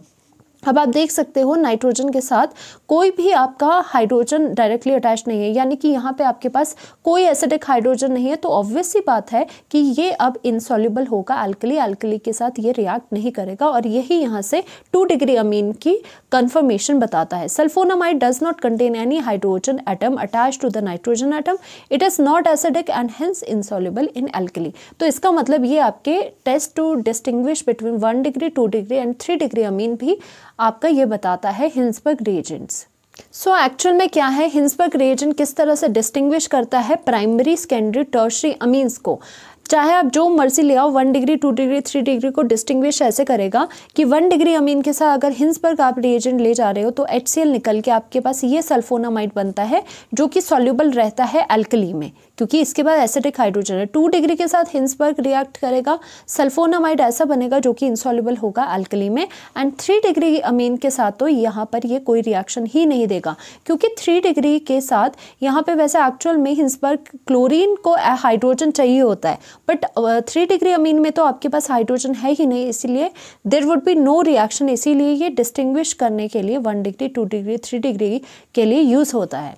चलिए नेक्स्ट रिएक्शन हम करते हैं इलेक्ट्रोफिलिक सब्स्टिट्यूशन रिएक्शन, जो कि आपको पता है एरोमेटिक कंपाउंड्स बहुत अच्छी इलेक्ट्रोफिलिक सब्स्टिट्यूशन देते हैं। तो हमें सबसे पहले पता होना चाहिए इलेक्ट्रोफिलिक सब्स्टिट्यूशन मतलब कोई इलेक्ट्रोफाइल आ रहा है और कोई एरोमेटिक हम कंपाउंड पढ़ रहे हैं तो हम एनिलीन लेते हैं। तो आपका ये क्या होगा, NH2 ग्रुप डिसाइड करेगा कि ये इलेक्ट्रोफाइल कहाँ जाएगा।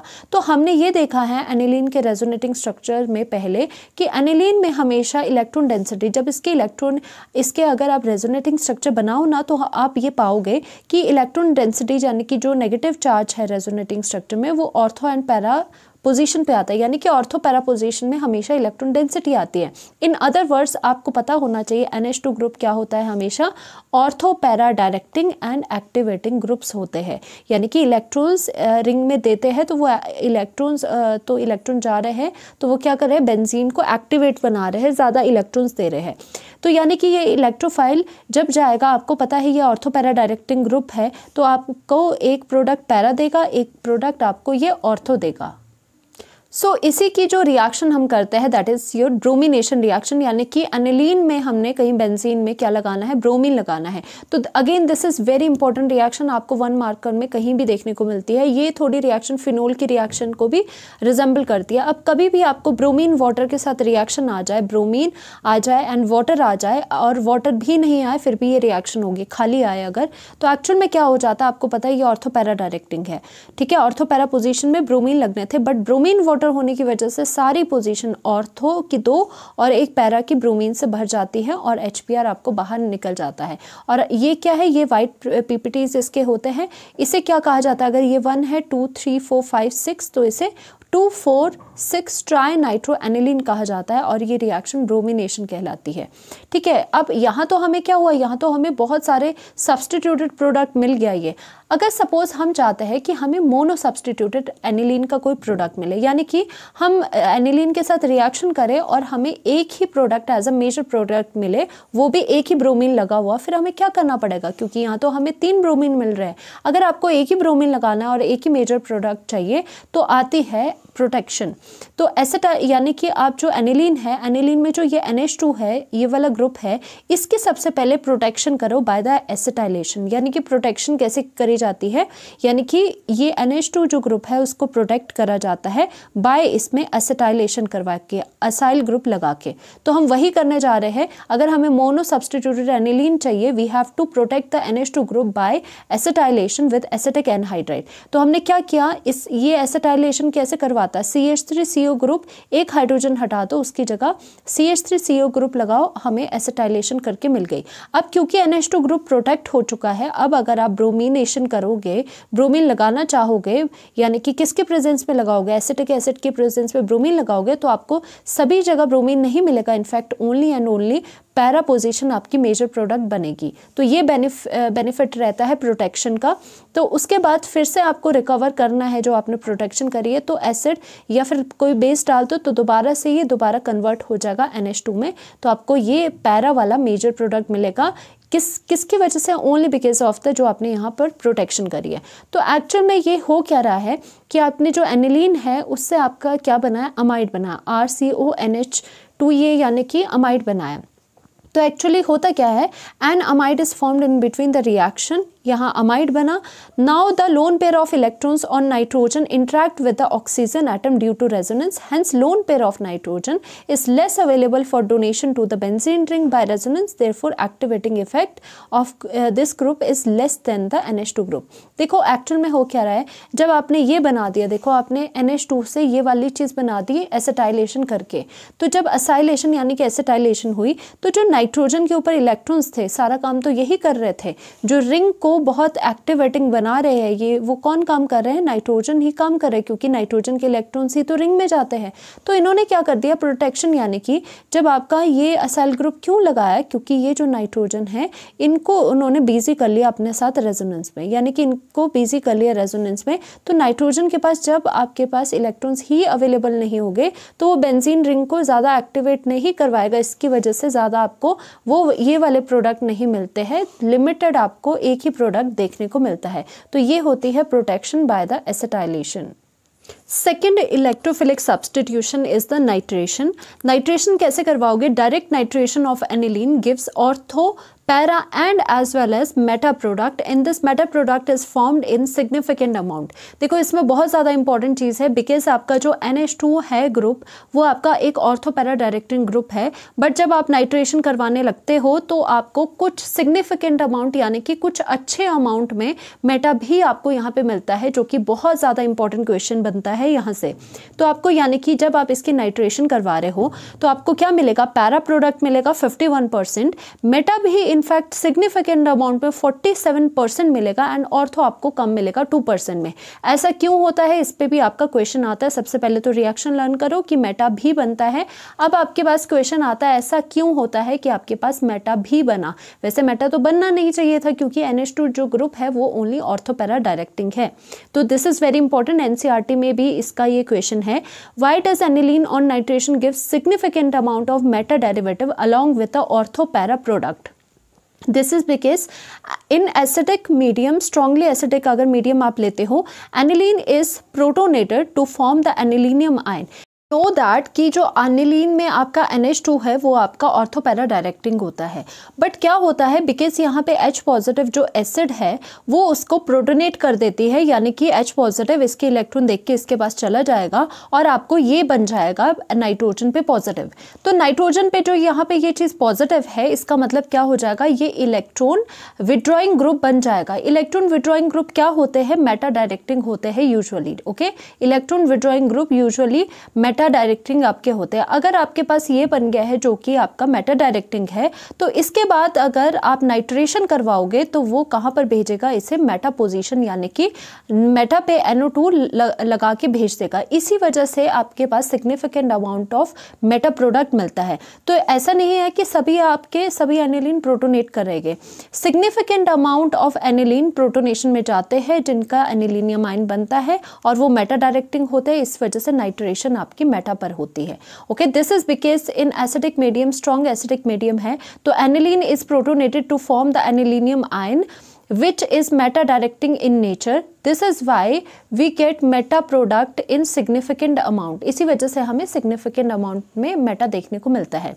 नाउ ये तो बात होगी कि हमारे पास ऑर्थो मेटा पैरा बन रहे हैं। सपोज अगर हम चाहते हैं कि हमें एक ही कोई प्रोडक्ट मिले जो कि हमें मेजर क्वांटिटी में मिले, तो हम क्या करेंगे, हमें फिर से NH2 ग्रुप की क्या करनी पड़ेगी, प्रोटेक्शन यानी कि उसकी एसाइलेशन करनी पड़ेगी। फिर से वही करो, एसिड एनहाइड्राइड pyridine ले लो और एक H की जगह CH3CO ग्रुप लगा दो।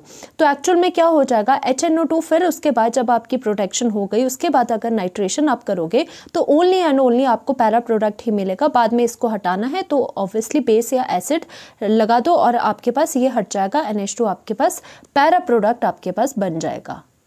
नो थर्ड रिएक्शन आती है सल्फोनेशन, यानी कि SO3H ग्रुप हमने बेंजीन में लगाना है। For sulphonation aniline react with concentrated H2SO4 के साथ आप रिएक्शन करोगे to form the anilinium hydrogen sulphate आपके पास सबसे पहले बनेगा। तो यहाँ पे देखो एनिलीन की रिएक्शन करी गई H2SO4 के साथ और आपको एनिलीनियम, आपके पास एनिलीनियम क्यों आए, क्योंकि नाइट्रोजन पे पॉजिटिव है, हाइड्रोजन सल्फेट मिला। अब उसकी जब फर्दर हीटिंग करोगे तो एक्चुअल में आपके पास क्या होगा, जो यहाँ से SO3H ग्रुप है वो डायरेक्टली कहाँ चला जाएगा, वो पैरा पोजीशन पर चला जाएगा।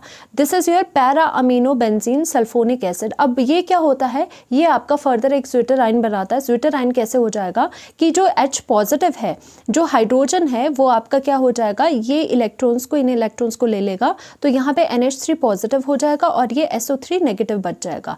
तो यहाँ ज्विटर आयन ये होता है डाइपोलर आयन होता है जिसमें कि पॉजिटिव नेगेटिव साइमल्टेनियसली प्रेजेंट होते हैं। तो यानी कि इस तरह से आपको ज्विटर आयन भी इसमें मिलता है।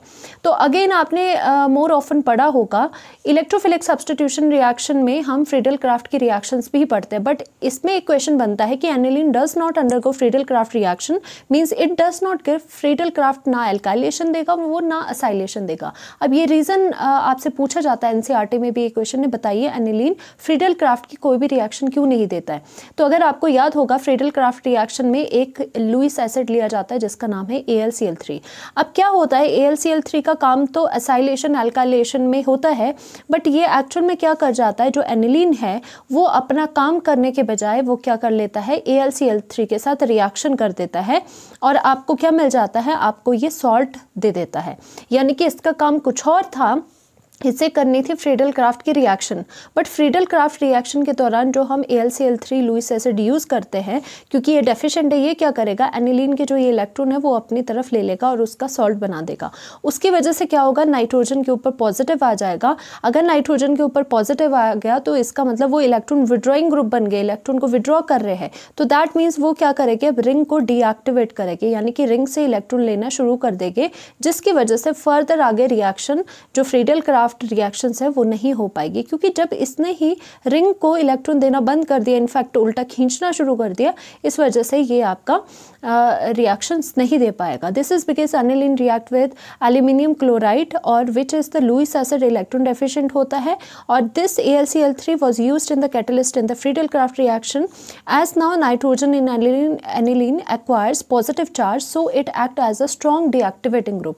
इस वजह से नाइट्रोजन के ऊपर पॉजिटिव चार्ज है, इस वजह से ये स्ट्रॉन्ग डीएक्टिवेटिंग ग्रुप की तरह काम करता है, सो फर्दर रिएक्शन पॉसिबल नहीं होती है। तो ये क्वेश्चन भी आपसे पूछा जाता है। चलिए आप बात करते हैं वेरी इंपॉर्टेंट थिंग जो है डायएजोनियम सॉल्ट। तो जनरल इसकी फॉर्म क्या होती है, वैसे देखो ज़्यादातर जो एरोमेटिक वाला डायजोनियम सॉल्ट है वो पढ़ा जाता है, क्योंकि एरोमेटिक वाला डायजोनियम सॉल्ट स्टेबल होता है या अनस्टेबल होता है एलिफेटिक वाला। तो वैसे दोनों को ही डायजोनियम सॉल्ट कहा जाएगा, R या AR एरोमेटिक ग्रुप लगा है। उसके बाद डायएजो का मतलब है दो नाइट्रोजन लगे हैं, EM का डायजोनियम, EM का मतलब होता है कि उन नाइट्रोजन के ऊपर पॉजिटिव चार्ज है, सॉल्ट का मतलब हो गया पॉजिटिव के साथ नेगेटिव भी है, इसीलिए इसका नाम सॉल्ट पड़ गया। अब R एल्काइल अराइल भी हो सकते हैं और X नेगेटिव यहाँ पे हैलोजन भी हो सकता है, HSO4 नेगेटिव वाला आयन भी हो सकता है या फिर BF4 नेगेटिव वाला आयन भी हो सकता है। यानी कि इसका नेम हम कैसे बोलते हैं, पहले हाइड्रोकार्बन बोलते हैं, फिर डायजोनियम बोलते हैं, फिर नेगेटिव आयन को बोलते हैं। तो यानी कि यहाँ पर क्या है, these are named as the hydrocarbon, पहले हाइड्रोकार्बन बोलना है, उसके बाद डायजोनियम सफिक्स लगाना है, उसके बाद जो भी नेगेटिव आयन बच गया है जैसे कि हाइड्रोजन सल्फेट है उसको बोलना है, फिर BF4 अगर होगा तो इसे बोलना है। तो यहाँ पे N2 पॉजिटिव का मतलब होता है ये ग्रुप है आपका डाइसोनियम ग्रुप, क्योंकि डाई यानी कि 2 एजो यानी कि नाइट्रोजन और उस पर पॉजिटिव चार्ज है। तो इसको कैसे बोलेंगे, C6H5N2 पॉजिटिव Cl नेगेटिव है, तो इससे पहले बोलो ये क्या बेंजीन, इस ग्रुप को कहते हैं डाईएजो, पीछे क्या है क्लोराइड, ये बेंजीन डाईएजो, इस ग्रुप को कहेंगे हाइड्रोजन सल्फेट। नाउ इसके रिएक्शन, इसके इक्वेशन आता है why benzene diazoniums are more stable than the aliphatic diazonium salt, यानी कि एरोमेटिक वाले डाइजोनियम सॉल्ट हमेशा ज़्यादा स्टेबल रहते हैं एलिफेटिक से। ये पहले भी करा है, क्योंकि ऐसा क्यों होता है, क्योंकि ये स्टेबल होते हैं at low temperature, cold condition पे बेंजीन के डाइजोनियम सॉल्ट ज़्यादा स्टेबल होते हैं देन दिस। ऐसा क्यों होता है कि एरोमेटिक वाले ज़्यादा स्टेबल है, एलिफेटिक वाले स्टेबल नहीं है? इसका रीज़न आता है ड्यू टू रेजोनेंस, क्योंकि बेंजीन के जो डाइजोनियम सॉल्ट है वो रेजोनेंस में जाता है, रेजोनेटिंग स्ट्रक्चर्स आपको देते हैं। इन डाइसोनियम आयन के किस तरह से आप रेजोनेटिंग स्ट्रक्चर बनाओगे, और आपको पता होना चाहिए नाइट्रोजन एंड नाइट्रोजन के बीच में ट्रिपल बॉन्ड होता है, नाइट्रोजन के ऊपर पॉजिटिव होता है। सबसे पहले यहाँ के इलेक्ट्रॉन उठ के आगे जाएंगे और पीछे यहाँ से जो बॉन्ड होगा वो आगे को बॉन्ड बनाएगा, यानी कि ये बॉन्ड उठ के कहाँ चला जाएगा, आगे चले जाएगा, यानी कि यहाँ पर डबल बॉन्ड हो गया, यहाँ से ट्रिपल का डबल रह गया और इधर नाइट्रोजन के ऊपर नेगेटिव चार्ज आ गया। बिकॉज जो जहाँ से बॉन्ड उठ के जाता है पीछे पॉजिटिव साइन आ जाएगा, डेफिशिएंसी आ जाएगी। अब ये डेफिशिएंसी को पूरा करने के लिए ये वाला जो बॉन्ड है, बॉन्ड आगे को शिफ्ट कर जाएगा और यहाँ पर आपकी डेफिशिएंसी आ जाएगी। फिर से बॉन्ड आगे को शिफ्ट कर जाएगा और यहाँ पर आपकी डेफिशिएंसी आ जाएगी। एंड यहाँ पर भी क्या हो जाएगा, बॉन्ड जो है वो आगे को यहाँ मूव करेगा और साथ ही साथ साइमल्टेनियसली जो नेगेटिव वाला पार्ट है वो भी आगे को चला जाएगा और आपके पास ये रेजोनेटिंग स्ट्रक्चर आएगा। इसीलिए आप बोलोगे बेंजीन डाइजोनियम जो सॉल्ट है वो आपका ज़्यादा स्टेबल होता है due to these resonating structures. चलिए अब method of preparation of diazonium salt करते हैं। डाइजोनियम सॉल्ट कैसे बनता है, उस प्रोसेस को कहते हैं डाईएजोटाइजेशन। ये रिएक्शन आप बार बार कर चुके हो। डाईएजोटाइजेशन मींस डाइजोनियम सॉल्ट का बनना। कैसे, सबसे पहले इसमें आपको एनिलीन लेना पड़ता है और NaNO2 सोडियम नाइट्राइट और HCl की प्रेजेंस, या तो ये लिखो या सीधे HNO2 भी लिखा आता है समटाइम्स। और आपको सबसे इंपॉर्टेंट इसमें टेम्परेचर रहता है 0 to 5 डिग्री सेल्सियस या फिर केल्विन में ये होगा। कोल्ड टेम्परेचर्स आप रखते हो क्योंकि जो डाइजोनियम सॉल्ट बेंजीन वाला आपका बनता है वो कोल्ड कंडीशन पे ही स्टेबल होता है। तो यानी कि यहाँ क्या हो गया, 2 नाइट्रोजन यहाँ और यहाँ थे तो उन्होंने N2 पॉजिटिव बनाया, Cl नेगेटिव, और साथ में NaCl और H2O निकल गए। तो ये डाइजोनियम सॉल्ट का बनना ही डाईएजोटाइजेशन कहलाता है। इनकी जो फिजिकल प्रॉपर्टीज होती है डाइजोनियम सॉल्ट की वो है benzene diazonium chloride as a colourless crystalline solid रहता है। These benzene diazonium salts are stable होते हैं कोल्ड वाटर पे, इसीलिए temperature is very important here, but reacts with water when warmed. But ऐसा नहीं है कि बिल्कुल रिएक्ट नहीं करेगी, कोल्ड वाटर में कोल्ड कंडीशंस पे ये स्टेबल होता है बेंजीन के डाइजोनियम सॉल्ट, पर अगर इन्हें हल्का सा भी वार्म करोगे फिर वो भी क्या हो जाएगी, डिग्रेड हो जाएगी। एलिफेटिक जो डाइजोनियम सॉल्ट्स होते हैं वो अनस्टेबल होते हैं और सॉल्युबल होते हैं in water at any temperature. और बेंजीन डाइजोनियम फ्लोरोबोरेट जो होता है वो आपका वाटर इनसॉल्युबल भी होता है एंड स्टेबल होता है रूम टेम्परेचर में, इसीलिए बेंजीन डाइजोनियम का फ्लोरोबोरेट आजकल ज़्यादा इस्तेमाल किया जाता है। Now coming on to the chemical reaction जिसपे कि सबसे ज़्यादा सवाल आपके आते हैं। बेंजीन डाइजोनियम ये है आपका, ठीक है, ये 2 तरह की रिएक्शन शो करता है। ये एक टाइप की रिएक्शन वो होती है जिसमें कि आपका involving the displacement of nitrogen, यानी कि जो डाईएजो जो ग्रुप है वो आपका डिस्प्लेस हो जाएगा, यानी कि ये हट जाएगा, इसकी जगह कुछ और लग जाएगा। एक काइंड ऑफ रिएक्शन ये होती है जिसमें कि ये डाईएजो यानी कि जो ये 2 नाइट्रोजन है ये रिटेन रहते हैं, यानी कि ऐसे ही रहेंगे। तो इसमें जो रिएक्शन है इसमें नेम रिएक्शन आती है सैंडमेयर एंड गेटरमैन रिएक्शन, दोनों को ही साथ में पढ़ा जाता है। सैंडमेयर रिएक्शन में क्या होता है, रिप्लेसमेंट बाय हलाइड और साइनाइडाइन, यानी कि इसमें सैंडमेयर रिएक्शन में इस तरह से करो, पहले भी आप कर चुके हो कि डाइजोनियम सॉल्ट जो होता है जब इसकी रिएक्शन Cu2Cl2 और साथ में HCl के साथ हो तो ये क्या बनाता है, ये होती है डाइजोनियम सॉल्ट। उसमें क्या हो जाता है, जो ये N2 है वो एज अ गैस के फॉर्म में निकल जाती है और इसकी जगह कौन आ जाता है, क्लोरीन दिखाई दे रहे हैं तो क्लोरोबेंजीन बन जाता है। अब ऐसा है कि यहाँ पर ये जो सैंडमेयर रिएक्शन है वो Cu2Cl2 भी हो सकता है HCl के साथ और साथ में CuCl भी हो सकता है, ठीक है। कॉपर का क्लोराइड होगा या तो 2,2 की फॉर्म में होगा या फिर इस फॉर्म में होगा। नाउ इसके बाद क्या होता है कि यहाँ पर क्लोरीन की जगह ब्रोमीन में भी ये चीज़ होती है, अगेन ब्रोमोबेंजीन आपका बन जाता है, नाइट्रोजन गैस निकल जाती है। ये क्लोरीन ब्रोमीन के साथ जो ऐसी इस फॉर्मेट में रिएक्शन है तो वो आपकी सैंडमेयर रिएक्शन है। और एक और इम्पॉर्टेंट बात, CuCN विद द KCN के साथ जो रिएक्शन होती है वो भी आपकी सैंडमेयर रिएक्शन के अंडर आती है, यानी कि CN आपका ये डिस्प्लेस हो गया, नाइट्रोजन गैस निकल गई, इसकी जगह आपका CN लग गया। तो यानी कि ये तीनों रिएक्शन सारी की सारी आपकी सैंडमेयर रिएक्शन है। आयोडीन के अलग रिएक्शंस होती है, फ्लोरीन भी ये रिएक्शन नहीं देता। ओके, जो गेटरमैन रिएक्शन होती है वो भी सिमिलर होती है सैंडमेयर रिएक्शन के, बस से फ़र्क कितना होता है कि जो आपकी गेटरमैन रिएक्शन है यहाँ पर उसके साथ कॉपर के साथ क्लोराइड नहीं होता। पीछे क्या था, Cu2Cl2 था या फिर CuCl था। यहाँ पे सिर्फ और सिर्फ अकेला कॉपर का पाउडर लिया जाता है और HCl। अगर HCl है तो क्लोरीन लग जाएगा, अगर उसके साथ आपने HBr ले लिया कॉपर पाउडर के साथ तो यहाँ पे ब्रोमीन लग जाता है, नाइट्रोजन गैस निकल जाएगी और यहाँ पर ये रिएक्शन कहलाती है Gattermann reaction. In fact Sandmeyer reaction is found to be better than the Getterman reaction, क्योंकि पीछे वाली जो रिएक्शन है उसकी यील्ड आपकी ज़्यादा होती है। तो यानी कि इसमें सिर्फ पाउडर रहता है, उसमें कौन सा जो सैंडमेयर होता है उसमें सॉल्ट रहता है क्लोराइड का।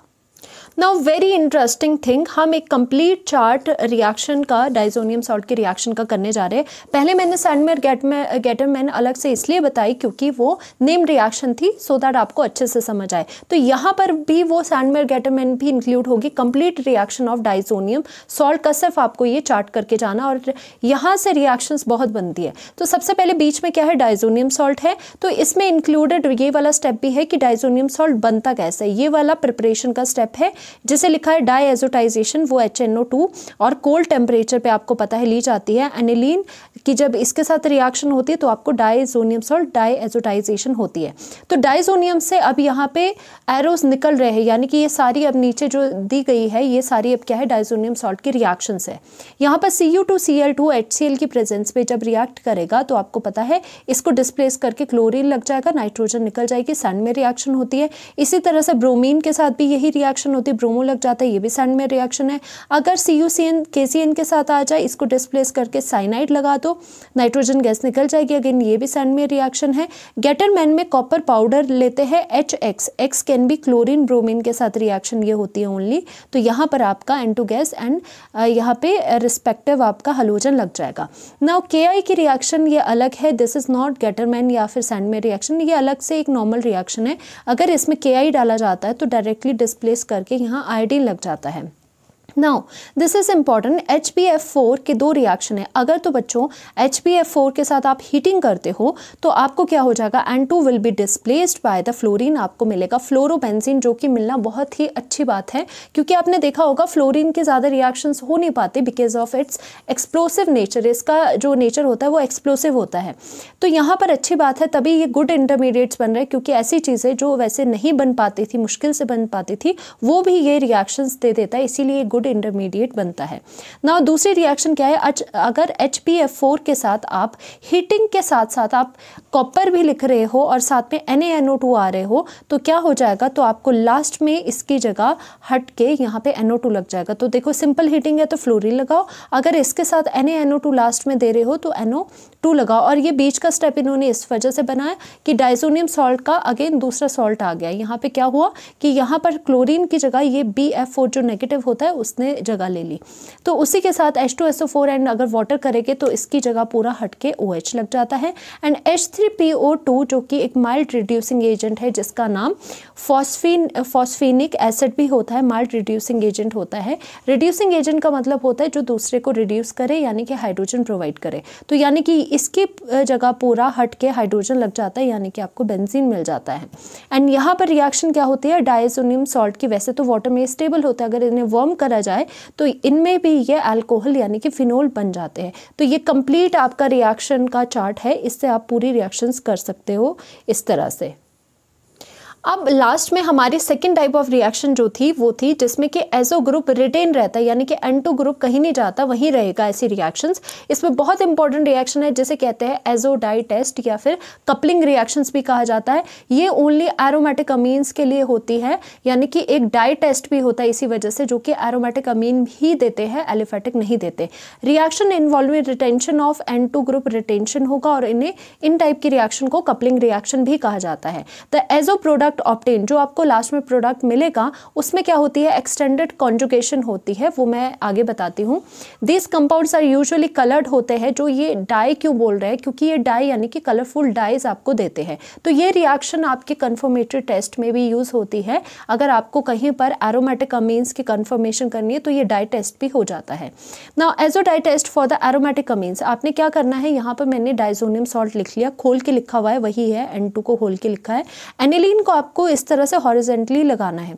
अब क्या हो जाएगा, NH2 के पैरा पोजीशन पे जो हाइड्रोजन है वो आप खोल के दिखाओगे। इसका रीजन है क्योंकि पैरा पोजीशन से ही ये कपलिंग होती है। तो एनिलीन की जो पैरा पोजीशन है और जो क्लोरीन है वो HCl मिला के क्या हो जाएगा, सॉरी OH नेगेटिव के प्रेजेंस पे, बेस के प्रेजेंस पे ये क्या हो जाता है, यहाँ से Cl जो क्लोराइड आयन था वो बाहर निकल गया और यहाँ से जो हाइड्रोजन था और OH नेगेटिव है वो वाटर निकाल गया।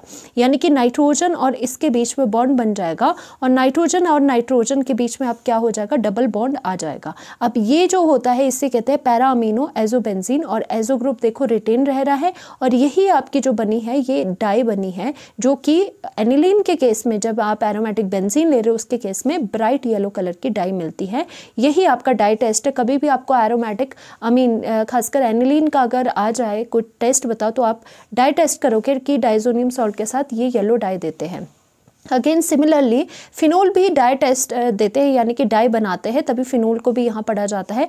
डाइजोनियम सॉल्ट के साथ अगर फिनोल की रिएक्शन कराई जाए वही पैरा पोजीशन से यहाँ ये एजो डाई बन जाती है और ये ऑरेंज कलर की डाई आपको मिलती है।